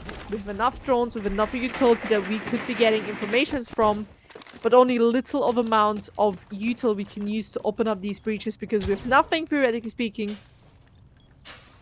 that could help us to make this plant easier. Yes, we have a smoke, but on top of that, nothing else. No flashbangs, no indicators. We have the Deimos, but on the other side, we have C4s, toxic babe canisters, proxy alarms, like so much more util, and it's going to be really tough for me anyway. PBX painting the picture red with not only 1 but 2 characters do get some sort of trait brought upon them. Dex, he's going to be finding that AK-12 to be useful, but it's a gunfight against explosives, and the latter do win. Fazon will be trading it out not too late after, although you're not going to be establishing any man advantage for yourself. You try to get a pre-fire onto red, and it's very successful. He's down to Cade, which does leave it in a technical 2v2, some would say. Going up and close with a shotgun is going to be beautiful, although not much damage delivered. The stim comes out for the Cade and does it so beautifully as Pizza gets the SMG-12 around, and the revolver will be making the highlights be made as PBX now get yet another round, getting it closer to a possible comeback. Now, honestly, EWAVE, I have no clue when that was. The way you just let them snowball it is honestly crazy. Going outside, leaving the Maverick alone, what did you expect? And then going to play off of those Maverick holes again alone, really an indication on that alone part is the main part. You don't want to go alone. Just like on Lair, a lot of the rounds, they spread out, went alone, and while though you do cover a lot, you know, just like Scooby, the Scooby gang would say, spread out gang, it's not necessarily a good tactic to keep in siege. You got to stick together, you got to make sure that refrags are possible, and while at it, you got to protect your breaches while they're doing their thing, because if you don't, well, that's an example of what is the worst that can end up happening. Worst that can happen for EWAVE could be the comeback from PBX. And the momentum that they're gaining right now from round to round is making this a little bit dangerous. Now, considering going down to the basement, where we hopefully improved and understood the mistakes we were making, setting up us 10 seconds left before for insertion. a potential good take for PBX, so then move it up to 6-5, because let's be honest, a 6-4 looks way much more impossible than a 6-4. We've seen it, 6-4's comebacks always, and now we take it from here. It is really important for PBX to take each round step by step, because that's what they've been doing so far, and it's clearly working out for them, because they see the picture as in it's small, so the more rounds you take, the more momentum you gain, the harder and the more you will win the mental gameplay. Because as soon as you come close to this comeback, EWAVE is gonna start to shake a little bit, and they're gonna have to really focus down to not let this happen. But here again, basement spot is looking really dangerous. They could get this round and it would be a 6-5. And then, I'll be sitting here and saying that the candle is floating again. Yeah, I can already hear my mom screaming and asking what she's doing above the ground. Now, you mentioned that maybe this comeback could shake up EWAVE. I believe their timbers are already shook as of now. The fact that they're failing to do such reasonable things at times, the fact that these questions get brought up as of how it even comes to this situation is honestly frightening for EWAVE, seeing as how they go into these next rounds. They get a good start, and they already have the plan down out of nowhere. They breached a hatch, and now they're going all in, but you need to watch out. Although while watching out, of course, you stick the plan through, you get it down, and now the time being reversed, you get 2 picks for yourself, bringing it to a 5v2, getting the 3rd and the 4th. In the meanwhile, though, a trade comes out, making sure that it's not going to be a flawless over for EWAVE. Project Black X still fighting back. Smoke bags making their way through, but so is that Maverick just around blue, getting those headshots in and getting the match point secured, as it's not going to be going anywhere further. And with it, Clubhouse will be for EWAVE to take. there we have it, both the teams securing themselves each a map, EWAVE shining a little bit brighter on Clubhouse than on the map layer. And now that means that we will be going to a third map, which is going to be Consulate. As mentioned, I think it's a little bit of a mix of both. We had a really new map, we had a really old map. Now we have the combination of both. You get Consulate, you just fuse them together like in Dragon Ball Z, and you get Consulate. We have Consulate. That's going to be the decider. And yeah, like you said, Fusion, huh? That's going to be between Clubhouse and Lair to decide who's really the best out of these two teams. And in the meanwhile, though, like earlier, we're going to have to send it to a tiny bit of a break. So stay tuned, because the fate between these two teams to decide who goes up against MG Minions and who goes into the lower brackets against Team Master is up to this last map, and we'll be seeing you then shortly.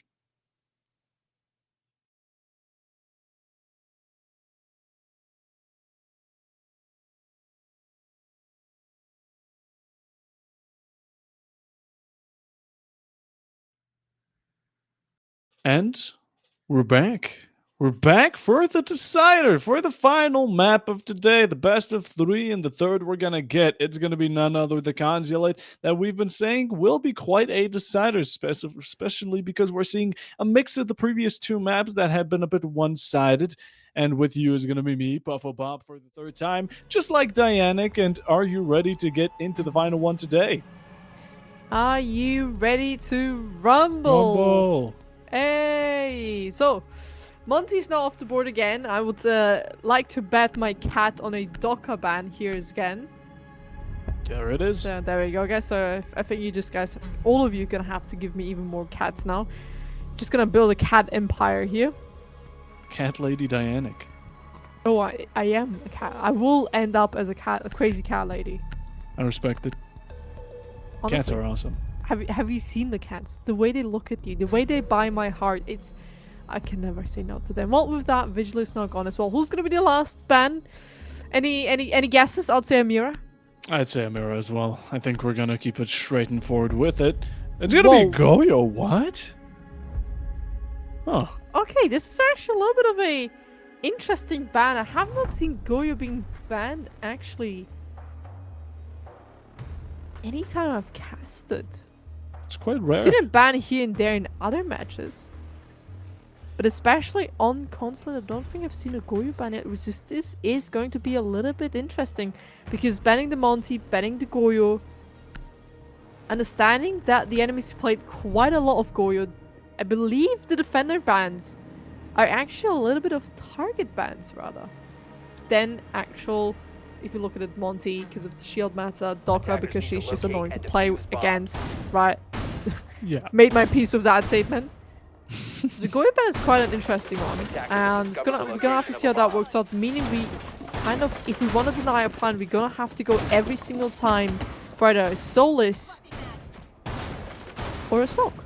And we do have the smoke now on the board. We also have a few C4s just to be and make sure, in case everything goes wrong, we have a little bit of a backup. We have the Warden with the C4 and the shotgun, and the Kaid with the shotgun and the C4. So I see a little bit of a trend here. All the 3 people who can plant denial, 5 seconds left. all of them have a shotgun. All of them have that 12 gauge. Well, the TCSG necessarily isn't, but surely for the smoke and Warden are. Also, the C4 is being quite useful here, seeing as EWAVE are going to bring a buck, which can certify that verticality is going to be in play. Throwing or chucking that C4 right above you onto the ceiling. It covers a bunch, and shrapnel is still dangerous enough to kill, which is going to be leaving Buck at a bit of a dangerous spot, which, if you brought Sledge in this position, you could certify death. Going in for breach as early as time can be, you don't have much breach denial before or besides the Kate, which in the end just won't be enough. Upstairs going in quick about it, you do have the Blitz as well, which is going to be making that process just a bit faster as you advance through. You have roamers, yet again though, do you have the information? We see the Buck, Alja, trying to head check. And that's a very unsafe way of going about it. While it does fasten up your process, in the end, it makes you put up a risk that necessarily shouldn't even be there, but admin, they have noticed that maybe someone could be there. In the meanwhile, we're going at it as fast as they can.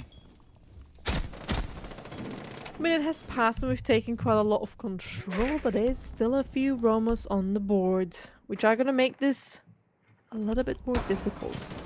The Blitz does his deed as the Blitz does, just running around the rooms, trying to find these Romos, trying to take them out. Now with that, we have Pizza, a player who has actually fragged out from the side of Polishback X on the first map, 14 in 3. Also on the second map, has made a little bit of a name for himself. He's not going to be the first one to fall. Now that's a C4 gone, a shotgun that could have been helpful, and also a getter that can look for smokes. Considering we have a Blitz on the board and we have flashbangs and smokes. So losing him is gonna hurt the defensive side quite well. So there's nothing that could deny the Splits from just running straight at you and giving you a white screen. 50 seconds on the board. Going off of those verticals we so mentioned earlier. There's still a C4 looking around 5. But yet again, Pizza, he's off. And so is that explosive power. Not completely gone, they're making advancements through yellow. They get the second in round, and they get it fastly, while the Forest takes a bit of damage. And just to finish it up, Vod, long angles, that's the safe way of playing with the TCSG. As in the meanwhile, the Scopos gets 1. Zen comes out around, and so does Fazin as they turn it into 2. 3v1, leaving the Scopos upstairs, playing off of the verticality these attackers made themselves. But in the end, these smokes are going to be hard to prevent and see through.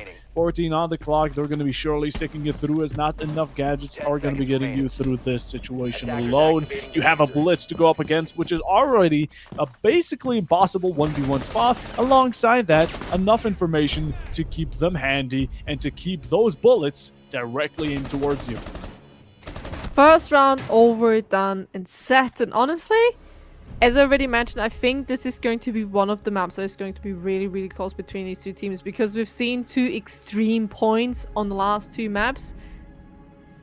And now we have this map, which honestly can just be a wild guess over the entirety of the map what's going to happen. We have an aggressive lineup from the side of EWAVE Esports, and we have an aggressive defender-sided lineup from PBX now.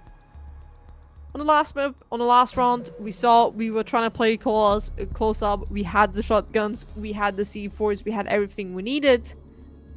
But it didn't quite work out. But this round, we have a clash on the board.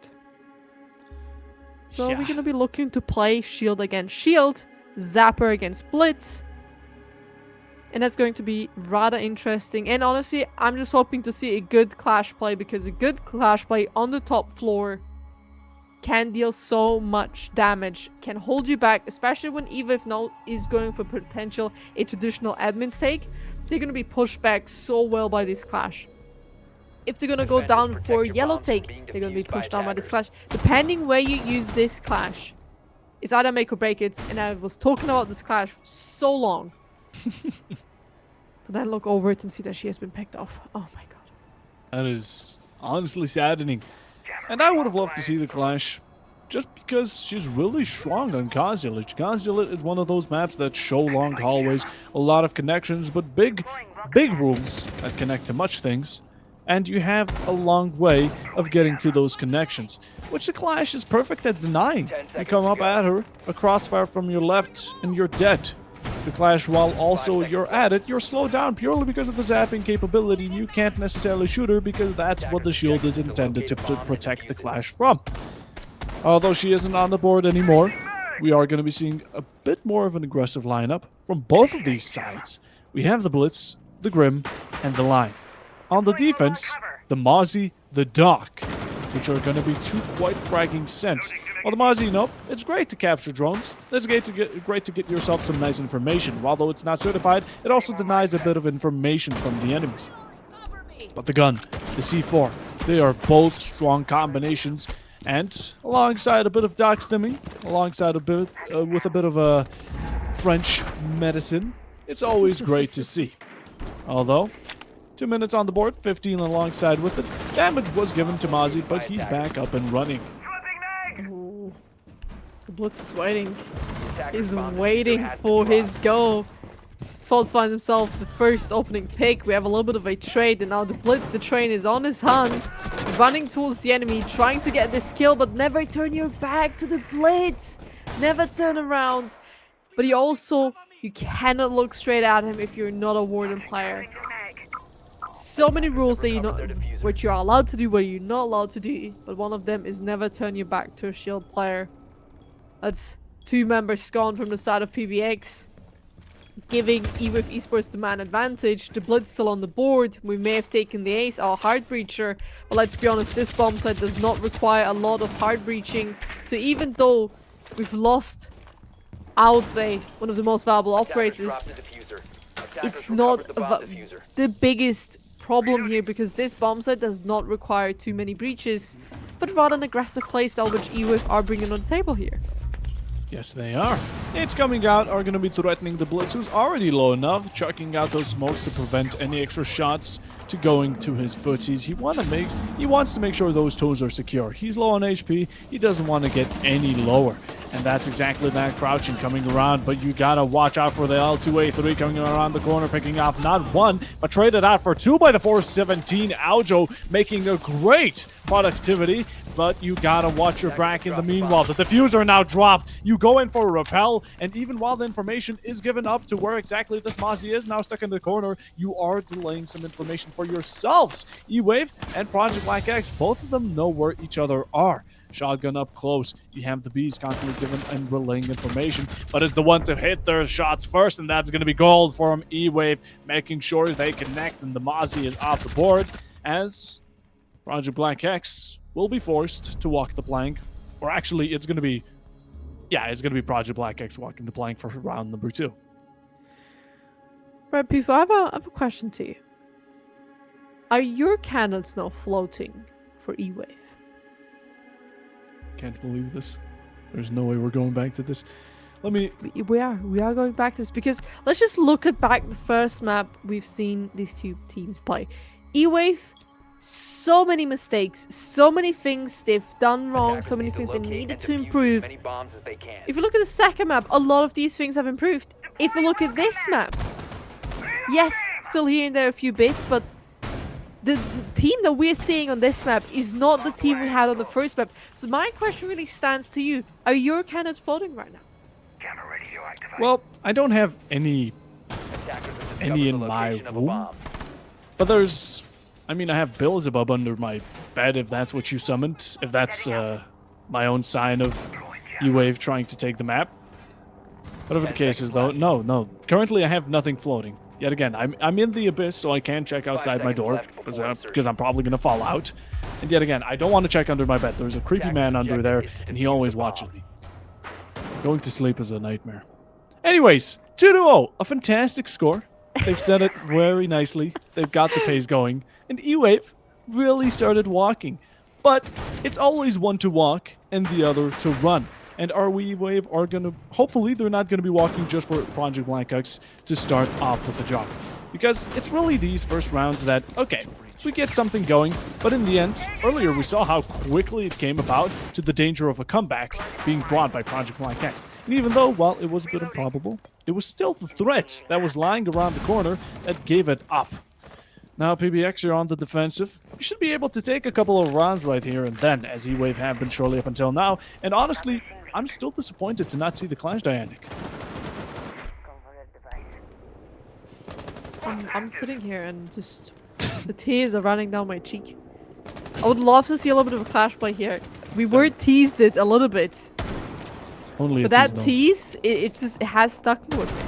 I wanna see that Clash play. I wanna see it. I think it could be a great play actually from PBX, because Clash is viable on this map. Clash is exactly viable on this bomb site that they're playing right now.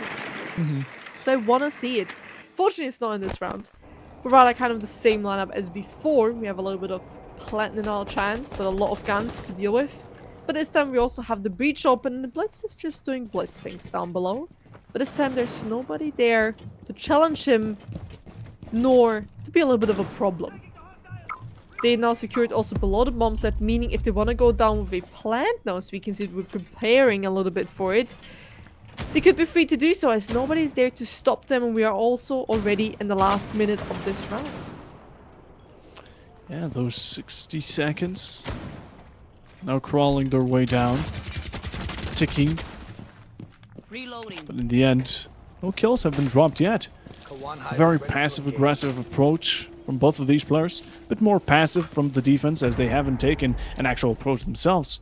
And have let EWAVE with a bit more free way of taking sight. The impact EMPs showing through. Nades going about it as well. Blitz around yellow could be a bit of a danger. Holding that cross, holding that rotation. Lion from the outside is going to be making sure that anyone who dares interrupt this plant is going to be contested for it. But you don't check out for the close right. You don't check out for your blitz being in close contention against a shotgun. Losing 2, losing 3 in a matter of seconds. Connecting it to the 4th. That's going to be Aldi with a nice pick. And leaving the Brava downstairs. Now the diffuser not in her hands. 10 seconds remaining. Trying to get picks. Making sure it's not going to be a flawless, but yet again, a round 1v1. You try to find the bandit, but in the end, it's going to be the bandit finding you and EWAVE. You've done great up until now, but that Droney, that Mozzie turned it all upside down. Same position he's played before, the same swing he's done before, same exact player as well. Yeah. Here's the thing, you have everything you need, and it comes to a point from the side of EWAVE. They've everything they needed. They had the basement, that the lower floor control, not basement, lower floor control. They had the yellow control. They had the window control. They had the green. They had the flashbang. That everything they needed in that position to just go in and plant. They waited a little bit, Attackers need and to that locate waiting and defuse gave bombs. Mozzie this little bit of an opening window, which he used, snuck through, Attackers have discovered the position himself in location the of a bomb. corner, and after that, when you repel him, it's basically a death sentence. He's done it before, he's done it again, but here, the question is to the side of EWAVEs, they could have just repelled him. They were trying to communicate, they're trying to make it a little bit too perfect, but sometimes you're just gonna have to work with the mistakes and flaws that are given in the round. You cannot make it always perfect.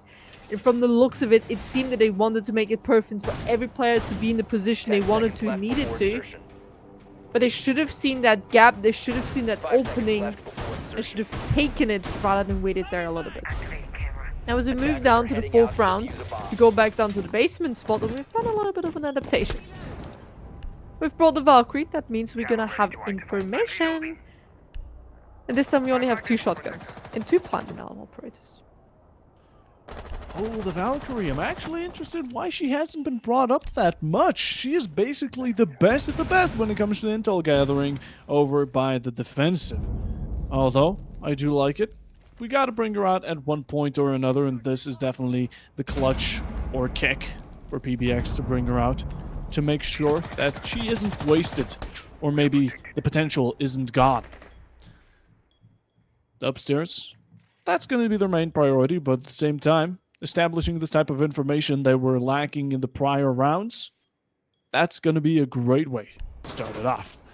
Going for these holes, going for these openings, yet again, like always, the story always goes the same, but in the end, it's up to the punishments to leave the enemies open for them. 2 minutes still remaining, still trying to find much, and Project Black Axe, they're not really giving it to them because EWAVE, they're being a bit more sloppy about it this time around. Also something I've noticed. We have a Valkyrie with 2 impacts, and both impacts already used. That's not typical. Normally you No, would it's see the not. Valkyrie potentially keep their impacts to play that vertical a little bit, to create holds when she's on the roam, or even play the C4 because of the information she can gather. And also there is no IQ from the side of E-Wave, so the drones and the cameras are gonna stay up for a very long time. And now we go down the stairs a little bit close range, we give away our position, taking so much damage from the barbed wire, but we have not pushed down yet completely. Now we have the first toxic vape canister already being popped in 1 minute and 5. So he still has 2 hatches of soft, could be using for his advantage to move down, but so far it's a little bit slower. Not a single kill has happened and 2 minutes have passed. Pizza and Phazon missing each other by just inches.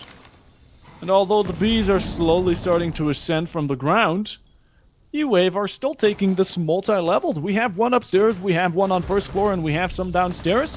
And Peter is going to be finding Fazan.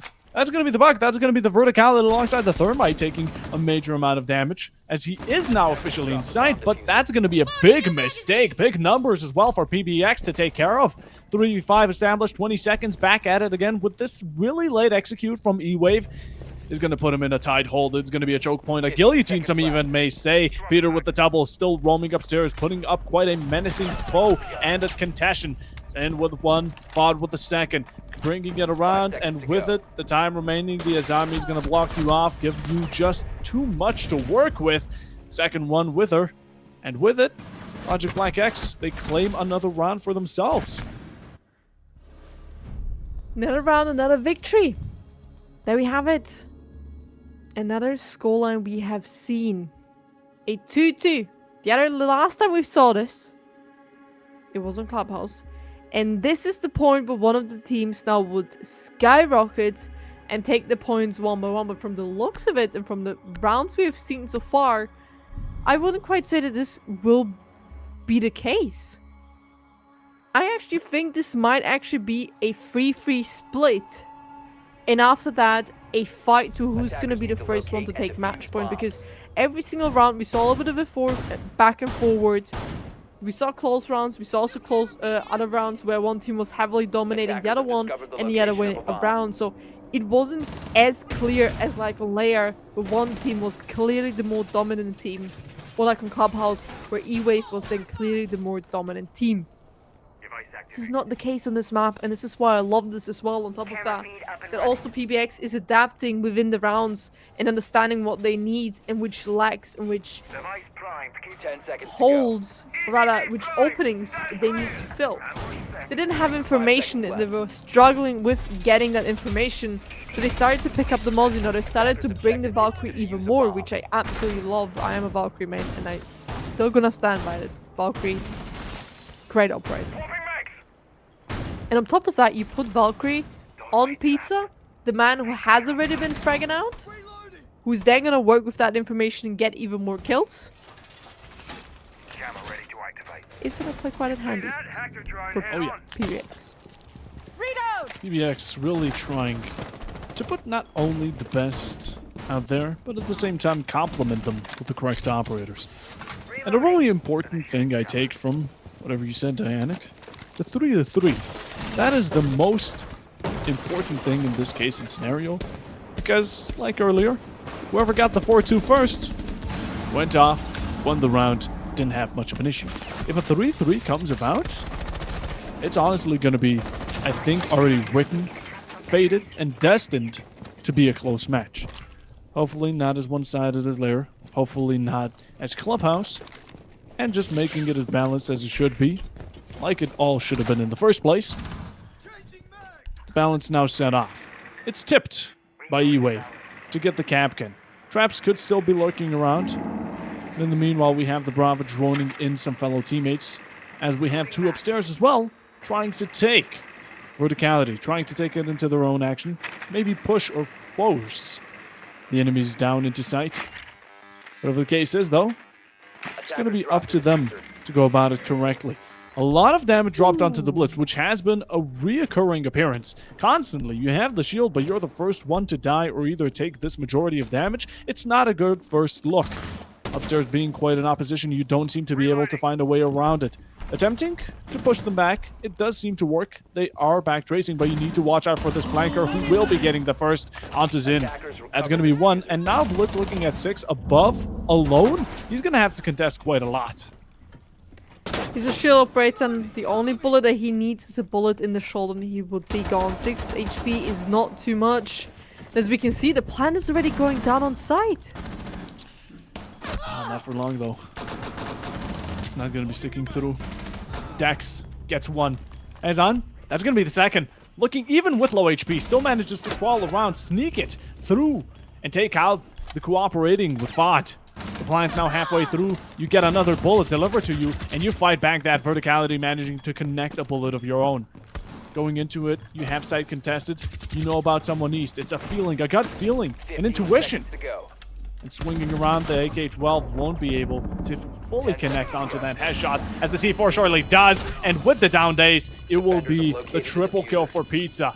Beautiful, beautiful plays from that Valkyrie, using not only the information, the C4, and the gun at hand to get them the third Defenders round. win. Exactly what pointed out at the beginning of the round. Give a player like Pizza, who's acting, who's killing upon information, an operator that supports exactly that. He's gonna get his own information. On top of that, he has a C4, and there you have it, the game-winning play. C4 to teammate, get the final kill. Easy going. Simple as that. Simple as that. Sometimes it is just simple as that. But we're gonna be moving to the last round for Project Back. It's to be defending. Defenders protect And it your could be bombs from being 4-2. defused by They could be attackers. moving up, but again, I do see a 3-3 split here because we find ourselves on the top bomb side again. If we manage from Ollie to just sneak through, does the same thing if EWAVE Esports want to be attacking the windows again, play on the windows, get yellow control, and then go down for plant. All they have to do is just play the exact same thing if EWAVE haven't not learned from their mistakes from the previous rounds. Because so far the top side has been played 10 seconds remaining. once, one by EWAVE, and once one by PBX. Second 5 time seconds left quite well before adapted. So honestly, Attackers must locate and defuse a bomb. I'm really very interested how this round is going to be and how EWAVE are going to adapt and going to change their attacking style. Because already they're starting off strong, taking out the first operator, the dog. The dog. We've seen the dog brought up quite a bunch of times, at least comparing it to most competitive matches where he isn't even used at all. Stims have been quite useful, especially for the Mozzie. Ollie, he's been having a blast with him. Although the aggression from E-Wave, while though you did trade out the dog, you got yourself a nice opening. PBX, they will not be ceasing their resistance. The C4 is going to be doing a bit of a late refrag over to not only a dog for Sentry Trade, or I believe that's, is it Striker? Is that the other recruit on attack? Not too sure. The Flores, meanwhile being used. We love seeing the drones. You know, earlier E-Wave wasn't really all about gathering information, but now they have a Brava and a Flores to do it as well. It was one of the things that I've highlighted, especially on Layer, that they didn't have the information, that they've lost so many drones quite early in the round. And that just denied a lot of information. Now Ollie's gonna pick up another player and taking out now the ace. Here again, it is okay. We do gonna have a little bit of a problem now because the main breach is still closed. If we're attacking from the admin sides, we need the ace to open up the main breach to create even more pressure points. Now with this, we only have one pressure point, and that is from one singular direction, which is gonna make this way much more difficult. And with that, the information comes in, and we have another C4 kill coming through. Now both the C4s we had until now used, both of them guaranteed themselves a kill, meaning there's one more left, which we could use for plants now, or just use to get another C4 kill, because apparently we have the information and we can just make use of that. 2-4, and again, a single direction push into a hallway, into the death hallway, is not going to make it too easy for the side of E-Wave. And from the looks of it, I would say PBX walk away with a clean 2-4 here, because we may walk down the stairs and get ourselves a kill, but how many more can we get before we lose? 1v1 brawn upon. E-Wave, get it closer. Yet again, the close shotgun to your right is going to be an extremely deadly tool for the Mew to use. Comes around the corner, Nerd is swinging, and Nerd is getting a pick for himself. Now being completely blasted out left and right. Seems like Fazen just won't be getting out of this. It's a sticky situation, to say the least. It's a cross from both sides, and now you're basically stuck between all the lines of sight. You are... and there's no escape from this. You are choked, you are cornered, and while you try to get 1v1s out of it, it's honestly gonna be the shotgun delivering the coup de grace. And with it, Project Black X, they're gonna be getting a nice round for themselves in, bringing it not only a bit more one-sided for themselves, seems like they're gonna be bringing over what they started on Layer. I do have a little bit of an issue here. Yeah. First map, Mhm. we saw a 4-2 split, with the team having the upper hand and moving on to the match point. Second map, we saw a 4-2 split, the team with the 4 points moving then ahead to match point. Mhm. Third map, Third map. with 4-2 split. Oof. If you look at the past 2 maps, this wouldn't look too great for your candles, or rather for mine, because they may have been on the defensive side, which can now change because the swap is coming through. But if you look at the other last 2 maps we've spectated, this could be another quick win if EWAVE doesn't get this next round. Because if they keep walking away with it, if they keep giving PBX the momentum they have right now, they can just move forward. And we have it. Bob, we have it. We have it. We have it. We It's have it. Dex. Attackers have Clutching. discovered the location of a Dex. bomb. Thank you. Thank you. Thank you. The Look. Clash is in on the board. Let's go! Here again, Clash is viable operator on this map and on this bomb site. Why? The death hallway we just talked about, where EVA's tried to push through and get this side under their control, is the 5 point where you're seconds gonna to play go. the Clash, or on the yellow stairs. There's a very tight corners, very long angles where you have other position where your teammates could be playing in order to secure those kills, which makes Clash on this bomb site very viable.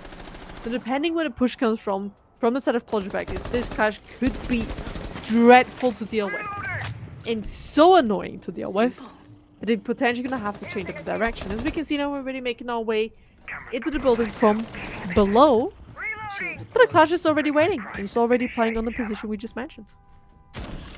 Yeah, just ready for it. Dex just on that Clash. Seeing, it's a first time for everything. Just like is it for the Clash, it's also for the Nook. Ollie sneaking around, already on Spiral now.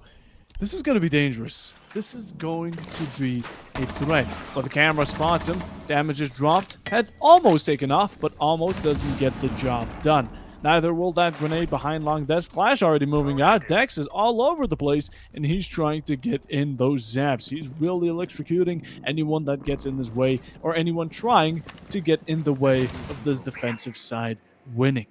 Now, Project Black X, you're going up against the Clash. You didn't use it, so EWAVE surely will. They have 6 rounds to do it, and if they don't get it, you might as well still see it. It's lovely to see the operator come out, and I'm wondering what plays. Hopefully, Dex is accommodated with the operator herself, and hopefully, it's going to be a great use for EWAVE. Half the round has already passed, and not a single operator has died yet. So Project Bakeries are taking this a little bit slow, and this is exactly what I mean.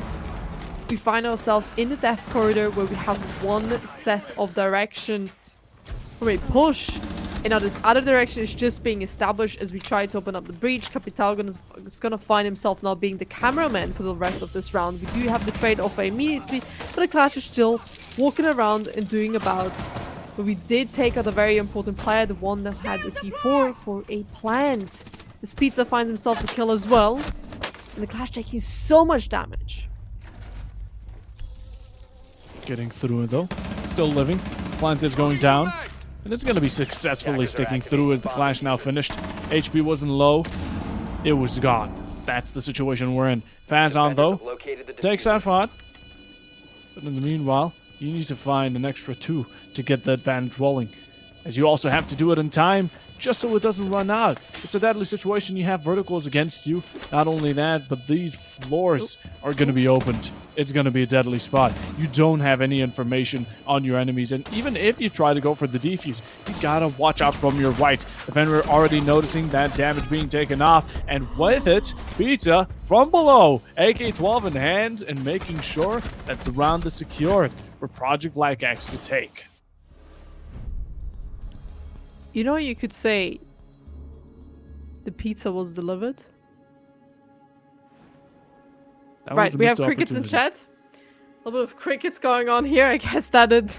No, that was a missed opportunity for me. Honestly, I had to think it through, and yeah, that I should have just swept it with it. That was good. You could have said the pizza was delivered. I could have, but it was honestly. You should have honestly should have just interrupted me. Just taken it from me.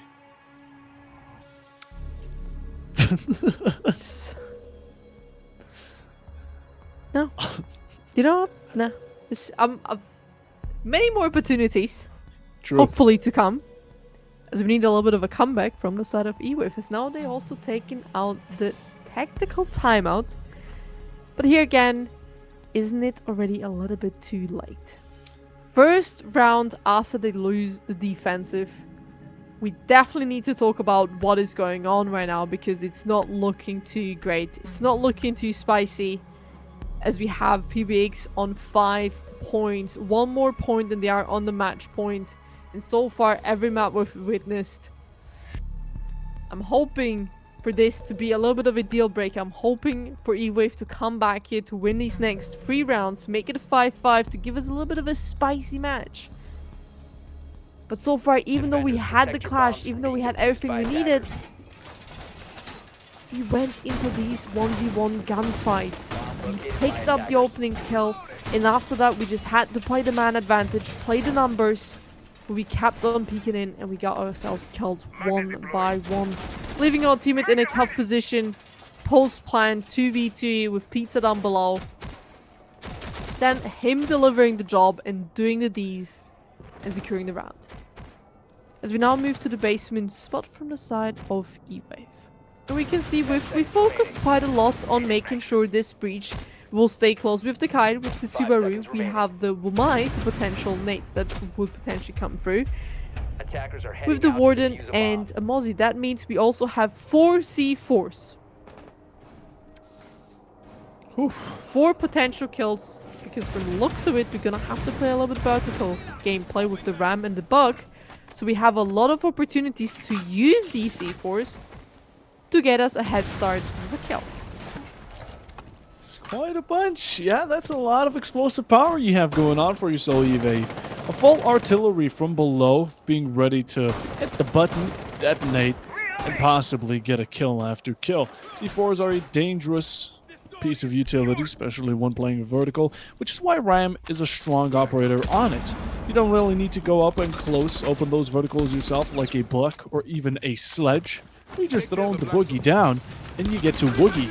In the meanwhile though, drones making sure that information is gathered, same time distracting Zane, as he is having a bit of trouble with clearing them out. A lot of time and a lot of damage dropped onto the Deimos. Fed managing to get away, but same could not be said for Ollie, as that's going to be the ace off the board. You have one main breacher remaining. That's going to be the Thermite with the diffuser. He should be the hard support in this situation. He should be kept alive for as long as possible. You have not gotten those verticals through, and if you don't get to it, it's not going to be even important if the Thermite does his job or not. Not much time remaining, seeing as how it currently stands, as Deimos in a 1v1 situation. Bringing out that revolver, it's a strong pick, but you need to watch out for the teammates as Dex comes up the stairs and definitely shuts him out. Ooh, the trade does come through from Pete. PT. 4v2, favoring the side of EWAVE. That's a good start, as we've taken out the Ace and the Deimos. 2 operators very important, but we still have the Buck and the Ram. But we also still have another C4 in pocket. No more impacts. We've already lost 3 of our C4s. So there's only one more gadget. One more secondary gadget that we could be using for a potential kill here. As the hatches are now being opened by the can openers, the vertical gameplay is also starting by the Ram. But we also need to open up this main breach. As it's still closed, the Banditry is still guarding it, the Kaitri is still guarding it. But now slowly but steady we're gonna get this main breach open. Unless we enter the last 25 seconds, we need to hurry up. This is looking like it's going to be a very tight round. Tight round indeed. 4-3, counting down the last 15. 15 seconds left. Tight on time, tight on players. Project Black Hex, tight all around. 10 seconds. Not in a favorable position. Trying to make a play through it, the drop comes out.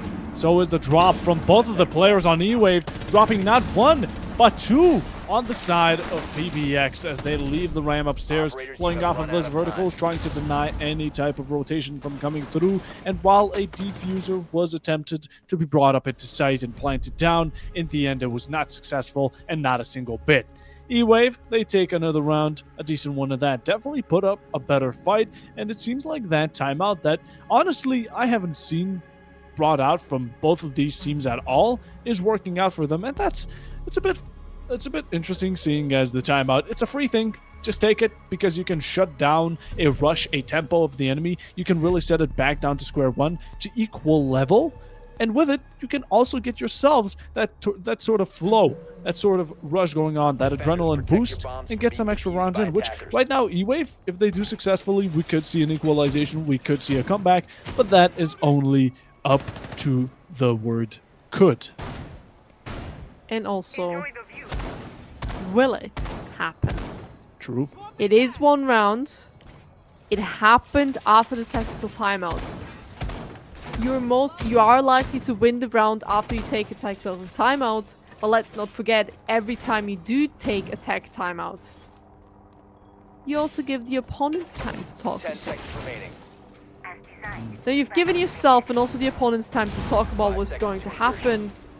TBX moved up one of the floors, they're gonna play downstairs. Attackers are moving out to locate a bomb. Just gonna have to retry on a different bomb site.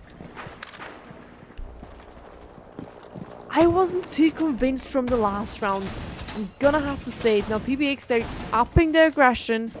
And the way we saw the last round, yes, they played it beautifully. 4-1. Had a lot of man advantage, but I wasn't fully convinced by them. And I think this round's gonna have to show how much they really talked and how much they're willing to risk in these next coming rounds, because so far what we've seen, aggression can be good, but over-aggression can be bad. In the last round, they may have found a little bit of that good sense, but this round already playing so far forward could potentially already lean soon to a kill. Now we have it. The first opening pick, and we take out the B-man. The Grim. The Grim, also the Ash, and the Brava. Snowballing it out of nowhere, but in the end, it's shut down. It won't be an avalanche overall. Ollie just being able to trade it out. Although the deal is definitely not one you should consider taking, because you just lost your Brava, Ash, and Beekeeper. Lost it all for an Izami. Its stocks just going down. You're not profiting off of those trades any bit. And even though, well, yes, you still have a bunch of time as an attacker, and now the enemies don't necessarily know about your location, about your information, it's soon going to be hurt. If 2 kills are dropped, it doesn't matter. It's still going to be equalized, and that's about it. The advantage is long way far from home. And although it is getting a bit closer, Pizza gets himself the starter. But that's only the starter. You need to get to the finish line in the first place. 26 HP is definitely going to be a risky way of going about it. 1 bullet is enough to finish you off, and 1 misplay could be leading to the buck. Ollie being in a 1vx. Blind's going down in the meanwhile. We still have a minute as the C4 comes through. That's going to be Aljo with 1, and the second connecting it through and getting a beautiful round in for themselves, as of course it was a valid attempt, but in the end it was all shut down. Upping the aggression and showing that they can do it. EWAVE moving up another point, making it 4-5, and there we have it, the closest match we had so far. And I'm gonna have to say, that tactical timeout, I don't know if it was the IGL, if it was the coach, if it was somebody from the team, but somebody said, guys, we need to lock in, because now we're seeing EWAVE actually locking into this game. And showing us a side that we have seen here and there a little bit, but the aggression, and this is what I like about, especially I liked about them in the last round. They showed they can have the aggression, they had a little bit of a run out, they played very far forward, got the opening pick, and after that, they've got another kill, and then they played the numbers. You saw them both in piano, holding each other's crosses, making sure they cannot be flanked, and helping each other. On the top floor, same thing, supporting each other, making sure if anything happens, I got you trade.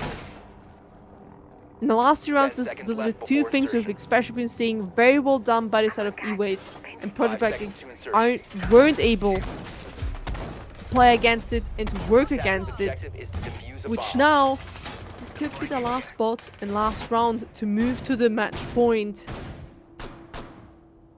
before EWAVE to catch up on them. As we find ourselves on the top floor, and this time, I have to break it to you, Bob, but Dex is on Warden. No more flashing. Yeah, it's honestly just tears for me as of current.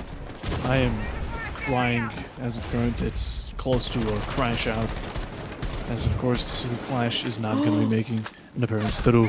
But you do need to watch out for fans on around the corners. The buck fed. You had it. But in the end, or fought, not fed. You had it. You go in through it quickly. And that's just too quick for your pace. Not being sure of your location, nor of the position of your enemies. It's a risky way of going about it. They go in for it, possibly second time. A missed throw from the Thatcher EMP. They break through the lines of sight, and they go in for a plant, but you do need to watch out for Dex coming around the corner. He's traded out, but now the diffuser is in sight. EWAVE, they defended it. They swung, because it's swing or re-swung, and they definitely took the first one. Now Orange Team, Project Black X, you have the diffuser away from you, completely secured and hostaged over in the site. And as Nomad Air Jabs are going to be pushing one away. Also, Flash is making an appearance. They go in for a second attempt, but is it going to be risky? Without a doubt. Capital bolts coming through. You have the verticality, though, that you need to watch out. While it traded out for the diffuser, the Zami is now on 14 HP. It's a 1-for-1 deal, and the man advantage is still kept by EWAVE. This is a very important round because it's the one to decide match point, or is the one to make it an equalizer. Another one from Peter. He's going to be bringing it down for just one extra, as now it's leaving it down to this final minute. 2v2. Two men standing from both these two teams. No C4, no impact, no nothing to deny this plan. Still two flashbangs to use for the advantage to just peek in, but so many angles we need to check from the side of EWAVE as we pick up another kill and we find the last man standing in there. We have it, we have the equalizer. We find ourselves back up on a 5-5. So whoever wins this next round will go on the match point, will be the first team to secure themselves the match point and could move forward. And now my question stands from the side of PBX, will we be seeing a tactical timeout soon? Because now we've just lost 3 rounds in a row. Now the opponents have the chance to go on the match point before us. They're on the defensive side, and after that tag timeout, they've won 3 rounds in a row. Which gives them also... Attackers need to locate and defuse bombs. which positions them in a flow state. That is dangerous. We move down to the basement spot. We have 3 C4s, a little bit of utility for information. But we also this time have the Blitz from PBX. We've swapped off the Buck to a Sledge. We have the Ram, so our main focus from the looks of it is still going to be the top floor to do a little bit of vertical gameplay, a little bit roaming, to clear the roamers, and then to go down to the side. One thing and one main issue I've seen in the past few rounds from the side of PBX is just the droning. It's a little bit like the same issue we've seen on Layer on the side of EWAVE. It's just not having these drones and not using these drones to figure out where the enemies are. But a lot of the times we saw PBX just walking into the building without having the knowledge and then losing to a player staying randomly in a room, especially like in the last round, the first opening pick. And we can deny that by simply using the drones, and I'm hoping to see PBX do something else, but they just decide completely different and find ourselves already on the bomb side. Yeah, they're taking a fast approach, but that's going to be the wrong way of going about it yet again. Dex with a double shotgun from behind. Zin with another one of his own as it brings it down closer and closer. Peter, in the meanwhile, will be trading it out, but it's again looking like a similar situation we've been seeing traditionally. This 3-for-1 trade-off, it's horrible. I honestly have no clue what PBX is doing at this case in point, or at this scenario in general. We've seen it, you've mentioned it. Why not take the timeout? It's a perfect time to do so, and there's no reason to not do it. At the same time, it's the second time in a row where PBX go in completely deep into site without any actual preparation, any clearage, or any type of information. They dig in, they try to dig deeper, and in the end, they end up burying themselves and burying Ali in a 1v3, which sadly he just won't be able to win. Now EWAVE are looking at match point. They have reverse swept Project Black X in the round count, and no timeout as of yet. Alongside with it, EWAVE, they win this one, and they're going home with the best of 3 under their belt. I'm absolutely fascinated. I'm just absolutely speechless. 6-5 full rounds in a row. We haven't dropped a single map Insane. in these 4 rounds. Well, single round. Excuse me, no map. Attackers need Yeah. to locate and defuse as many We bombs as haven't they dropped a can. single round. Each round we've played better than the round before. Each round we showed what we're capable to do. Each round we adapted to the enemy team. And even there, that push was out of nowhere. Nobody was playing the pillar. And yet it was completely denied because there was a Roma ready to rotate back down on the yellow stairs. So they were already preparing in case of a scenario of a rush. Before the rush actually happened, because they had a player ready to rotate back to side. And those are like small 10 things seconds to insertion. that are very important in competitive play. Especially when it comes 5 to the seconds Romas, that left you before position insertion. yourself that in the first few seconds you can still retreat back to side. Attackers objective Because in is case to of locate a bomb and rush, defuse it. you're already there to help your team. And those small things definitely give Esports EWAVE Esports right now the upper hand. It makes them look so much more stronger than what we have seen so far from them. And I'm really loving the EWAVE this round compared to the first few rounds we saw in this map. I wonder what the thought process behind PDX's decisions are. The previous 2 rounds that they lost, one of them was a failed Russian attempt where they put the breach on, they threw an impact or a Thatcher EMP, which failed, and then they did it again, walked into the lines of sight of the enemies, gave them the diffuser and so much more control. The second time wasn't much different. They rushed into a sandwich, which just closed them in, and made a good meal for EWAVE to eat up. Although they're changing it about this time around, they get the opening, they're playing it safely, and a lot smarter, as now they realize this is not a situation we're good at. This is not what we're looking forward to, because 6-5, the fact that we're at threat of match point, and we have lost 4 rounds in a row, is a great deal to be up against. EWAVE, in the meanwhile, backing off, pulling off of these tight angles, and shutting down any attempt. Lowering the HP time after time again, as PBX are now hoping, or at least praying, that they would have brought a Finka along the way, since there is no Doc on attack, and Finka's the closest to it. All of them low, 1 bullet away. And again, 1 wrong step. This is all over, Dianic. Could be. But it could also be the round to have a little bit of a cheeky comeback and move this to an overtime. Even though if you combine all the health, they wouldn't even make up in a singular full HP operator. If we say that the max health is 110. Mozzies may be gone. And also with that, the C4. And with that, we pick up another kill, making it 3-5. But here again, 3 of our players are very low HP. 2 bullets in each of these players, and they're gone as we pick up even more kills. And from the looks of it, Cover the bomb diffuser. it feels like we're gonna be going to an overtime. But all it takes is 2 kills to finish this off and move this forward. But it could also just backfire completely as we find ourselves in the last 30 seconds. Attackers have dropped the bomb diffuser. Oh, Joe finding pizza. Yin Candela still making their way through. In the meanwhile, you get a nice pick while being flashed. Not completely out. Gold on 24, but he's still standing and kicking. 15 seconds on the clock. 15 seconds Aljo left. going for a flank. This could be huge. It's a 1v3, but do they know about the position of this Mira? Finds the one. That's going to be the fuser, but then in the end, reloads are going to be the bane of that round, exactly as EWAVE are 6. Project Black X are doubling that score with 6 of their own. And we're going out of regulation, and for the first time, into overtime. And, well, to say the least, your prediction was on point. This map It's a combination of two we've been seeing, and it's as close as we've ever been. A little bit of a tag pause, as we can see. So this is going to take a little bit longer before everybody is ready to start into the next round. It is an overtime at the end of the day, so we have maximum 3 more rounds ahead of us if we're going to push this to a potential all the way to 15 rounds, all the way to the max OT.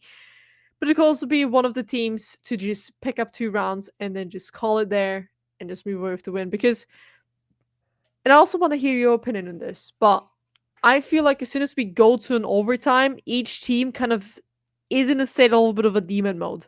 Everything that has happened up until this point, guys, just take that, move it to the side, and forget about it. Because what we're going to see now is 2 teams playing for the last 3 rounds because they know one team is going to walk away with the last 3 rounds. That's a totally different mentality because they know we need to get this round or we're over. And when you play with that mentality, you do more plays, you play differently, you play like a demon. And I'm hoping to see more demon plays. But what is your experience with overtime?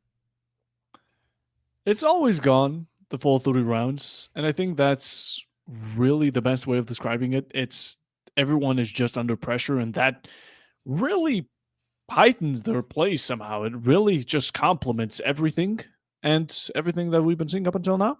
And it gave you the instructions. Throw it in the garbage can because these players are now in a completely new form, ready to go in. And at the same time, though, it's dangerous. It is very dangerous going into overtime because whoever claims the first round then has that match point advantage. They have a chance of taking it if they get 2 in a row, and that's only up to the ifs and the buts for the time to tell and for the future to reveal. As we're going overtime, it's blue team EWAVE Esports going over to the defensive PBX, Project Black X on the orange on the attack. And we're downstairs with the majority of downstairs sites being won by the defensive. I'm hoping to see PBX go a different approach and change the way we've been seeing it attacked up until now. And we do have the blitz. And we have the Finker, like you mentioned last round. Closest one to a dock on the attacking side. 5 seconds remaining. It's going to be interesting because we don't have any operator that would indicate we're gonna go for a top to bottom roam clear and do a little bit of vertical gameplay. But rather more operators that indicate the right. So we're gonna focus on the side heavily and as we swing around the corner. Oh, God. Oh, that could have been a very dangerous kill there. Dex just barely missing the head there, but also good thing from PBX to not get themselves be taken out that early in the round. With this push, this operator line that does indicate quite a lot. We're going to be seeing a little bit of a back take potential, so main take and just pinch the teams together and completely forget about the roam gameplay, which yes, is very dangerous to a point, but also Attackers have dropped the bomb diffuser. denies of worrying about too much about time, because if they can push close to side, they're going to have to force down these roamers anyway back to the side. Maverick making holes all around the place. Interesting strategy. We're incorporating Project Black X, definitely catching us all off guard, probably EWAVE as well. And the Maverick at the same time getting away scot-free, almost got his head blown off, but that's just not going to be a balloon for EWAVE to pop. Fenrir, another strong operator that's bringing it back around. For verticality, you see, it's not necessarily a priority for PBX to take. They don't have a ram, they don't have a buck. What they do have is aggression on their hands. They have that finka, that place, and they're ready to surge their way through, finding one on the hallway, but it's not going to be enough. Cross from the left and the right. The Cade won't be recontesting it, placing that Cade somewhere else, putting it in a safer position.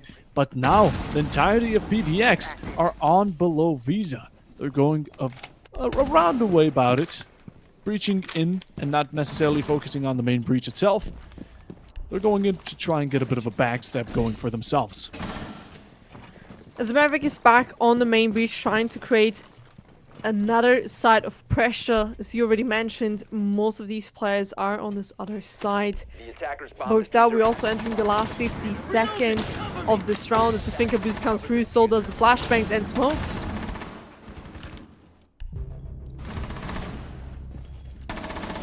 Meanwhile, though, attackers dropped 2 kills out of nowhere. On to the third. And EWAVE now holding it in their own grasp. They've gotten a hold of the situation more than ever, as Gold, he just won't be letting it go. But Peter, you gotta let go of this round, and oh, Dex with a shotgun swinging from bottom yellow. It's not gonna be the range that's needed, it's just those pellets to connect. As EWAVE, the defensive is there, and Project Black X, now you're up against a match point yet again for the second time in a row. And it's up to you to defend it, to make sure this goes a full Big 15 to Bo's max OT. It's up to them, though, to make it happen. I do think that was quite well of an attack strat from the side of PBX to just swap it around, go from the backside and do a little bit of an execute. Unfortunately, it did not quite work out, but it was a very well planned execute. Attackers need to locate I and do defuse think as we're many bombs missing a as little they bit can. pressure from the main side, from the main breach, to just deny these players just walking around that freely and giving them the space they need in order to get these kills. Because I think if the main breach would have been open and we would have had 2 lines of sight of pressure, each from the other direction, just boxing the players into specific positions for the Blitz then to just take them out one by one, it could have been a little bit more better to play, but it was just lacking this pressure from one of the sides, which then gave EWAVE just the possibility to just roam around and walk around as they please on site as the execute was happening. 5 As we seconds find left ourselves before on the insertion. 14th round, we're gonna find ourselves also on the top floor side, which so far PBX has been defending the best. But here again, it really comes down on how EWAVE wants to be attacking this. Do they want to take this from the admin side? They need a little bit pressure from the other side. Do they want to take this mainly from the office side? So many variation things what you can do. But the key point here is they're not allowed to only focus on one point, but you gotta make it 2 or 3, because as soon as you only come from one direction, all the players need to do is stand the exact opposite of you and just wait for you to swing, because the attackers, they will never have the time in their favor. It will always work against them. Downstairs has been such a strong point for both of these teams, and it's interesting to BBX to go about it down, or quite the opposite side, on the upstairs, going all the full 3rd floor for second. Now, aggression from EWAVE is showing their way through. An Ascension over to long desk, cutting off a bunch. Zin cutting off not only one player, but getting cut off with the connections himself. Pizza, he doesn't expect it. He gets a pick and he comes around crossing, but notices that's not my teammate behind the shield. That's an enemy, and those are bullets in my body. 140 taking down. They've gained so much purely by that one play from the Twitch from Gold. Making his way through sneakily. He doesn't need to be nooked to do it. And with it, it's a great advantage they've captured for themselves. But they capture this round? It's up to them.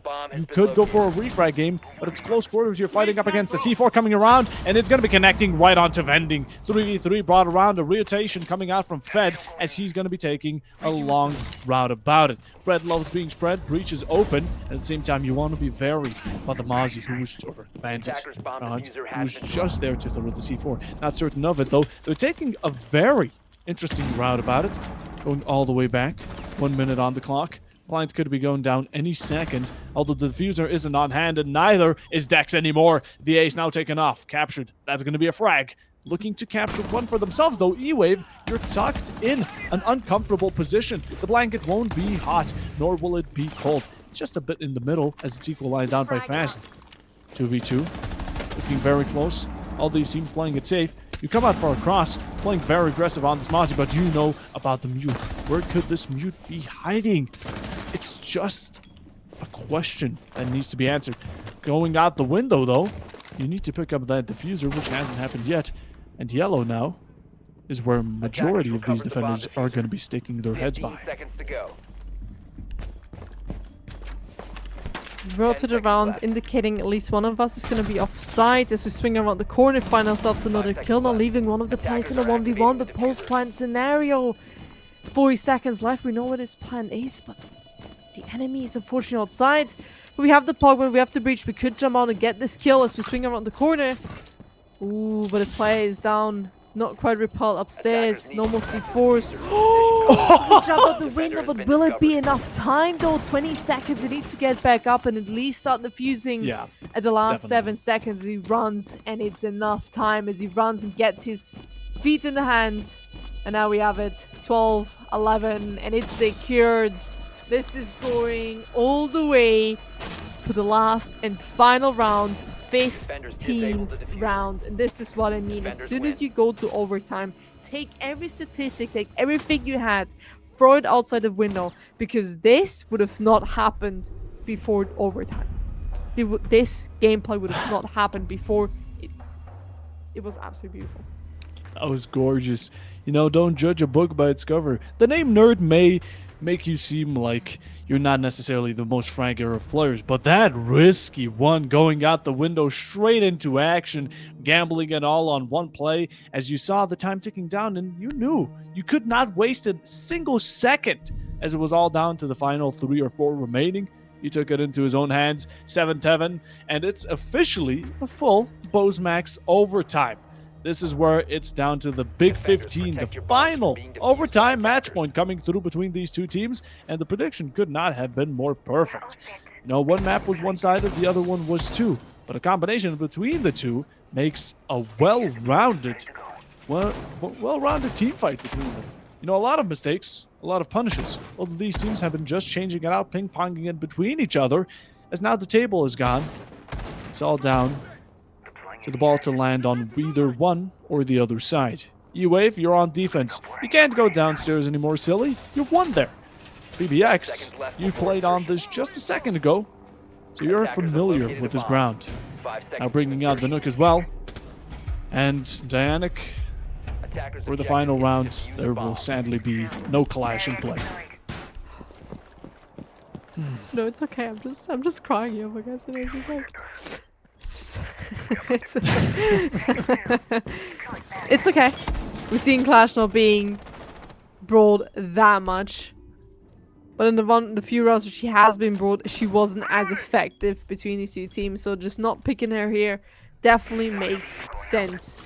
The Nook, though, on the other hand, has been picked once so far, and even there, she wasn't too big of an impact. So bringing her back into this game, I think just they want to rely a little bit on having a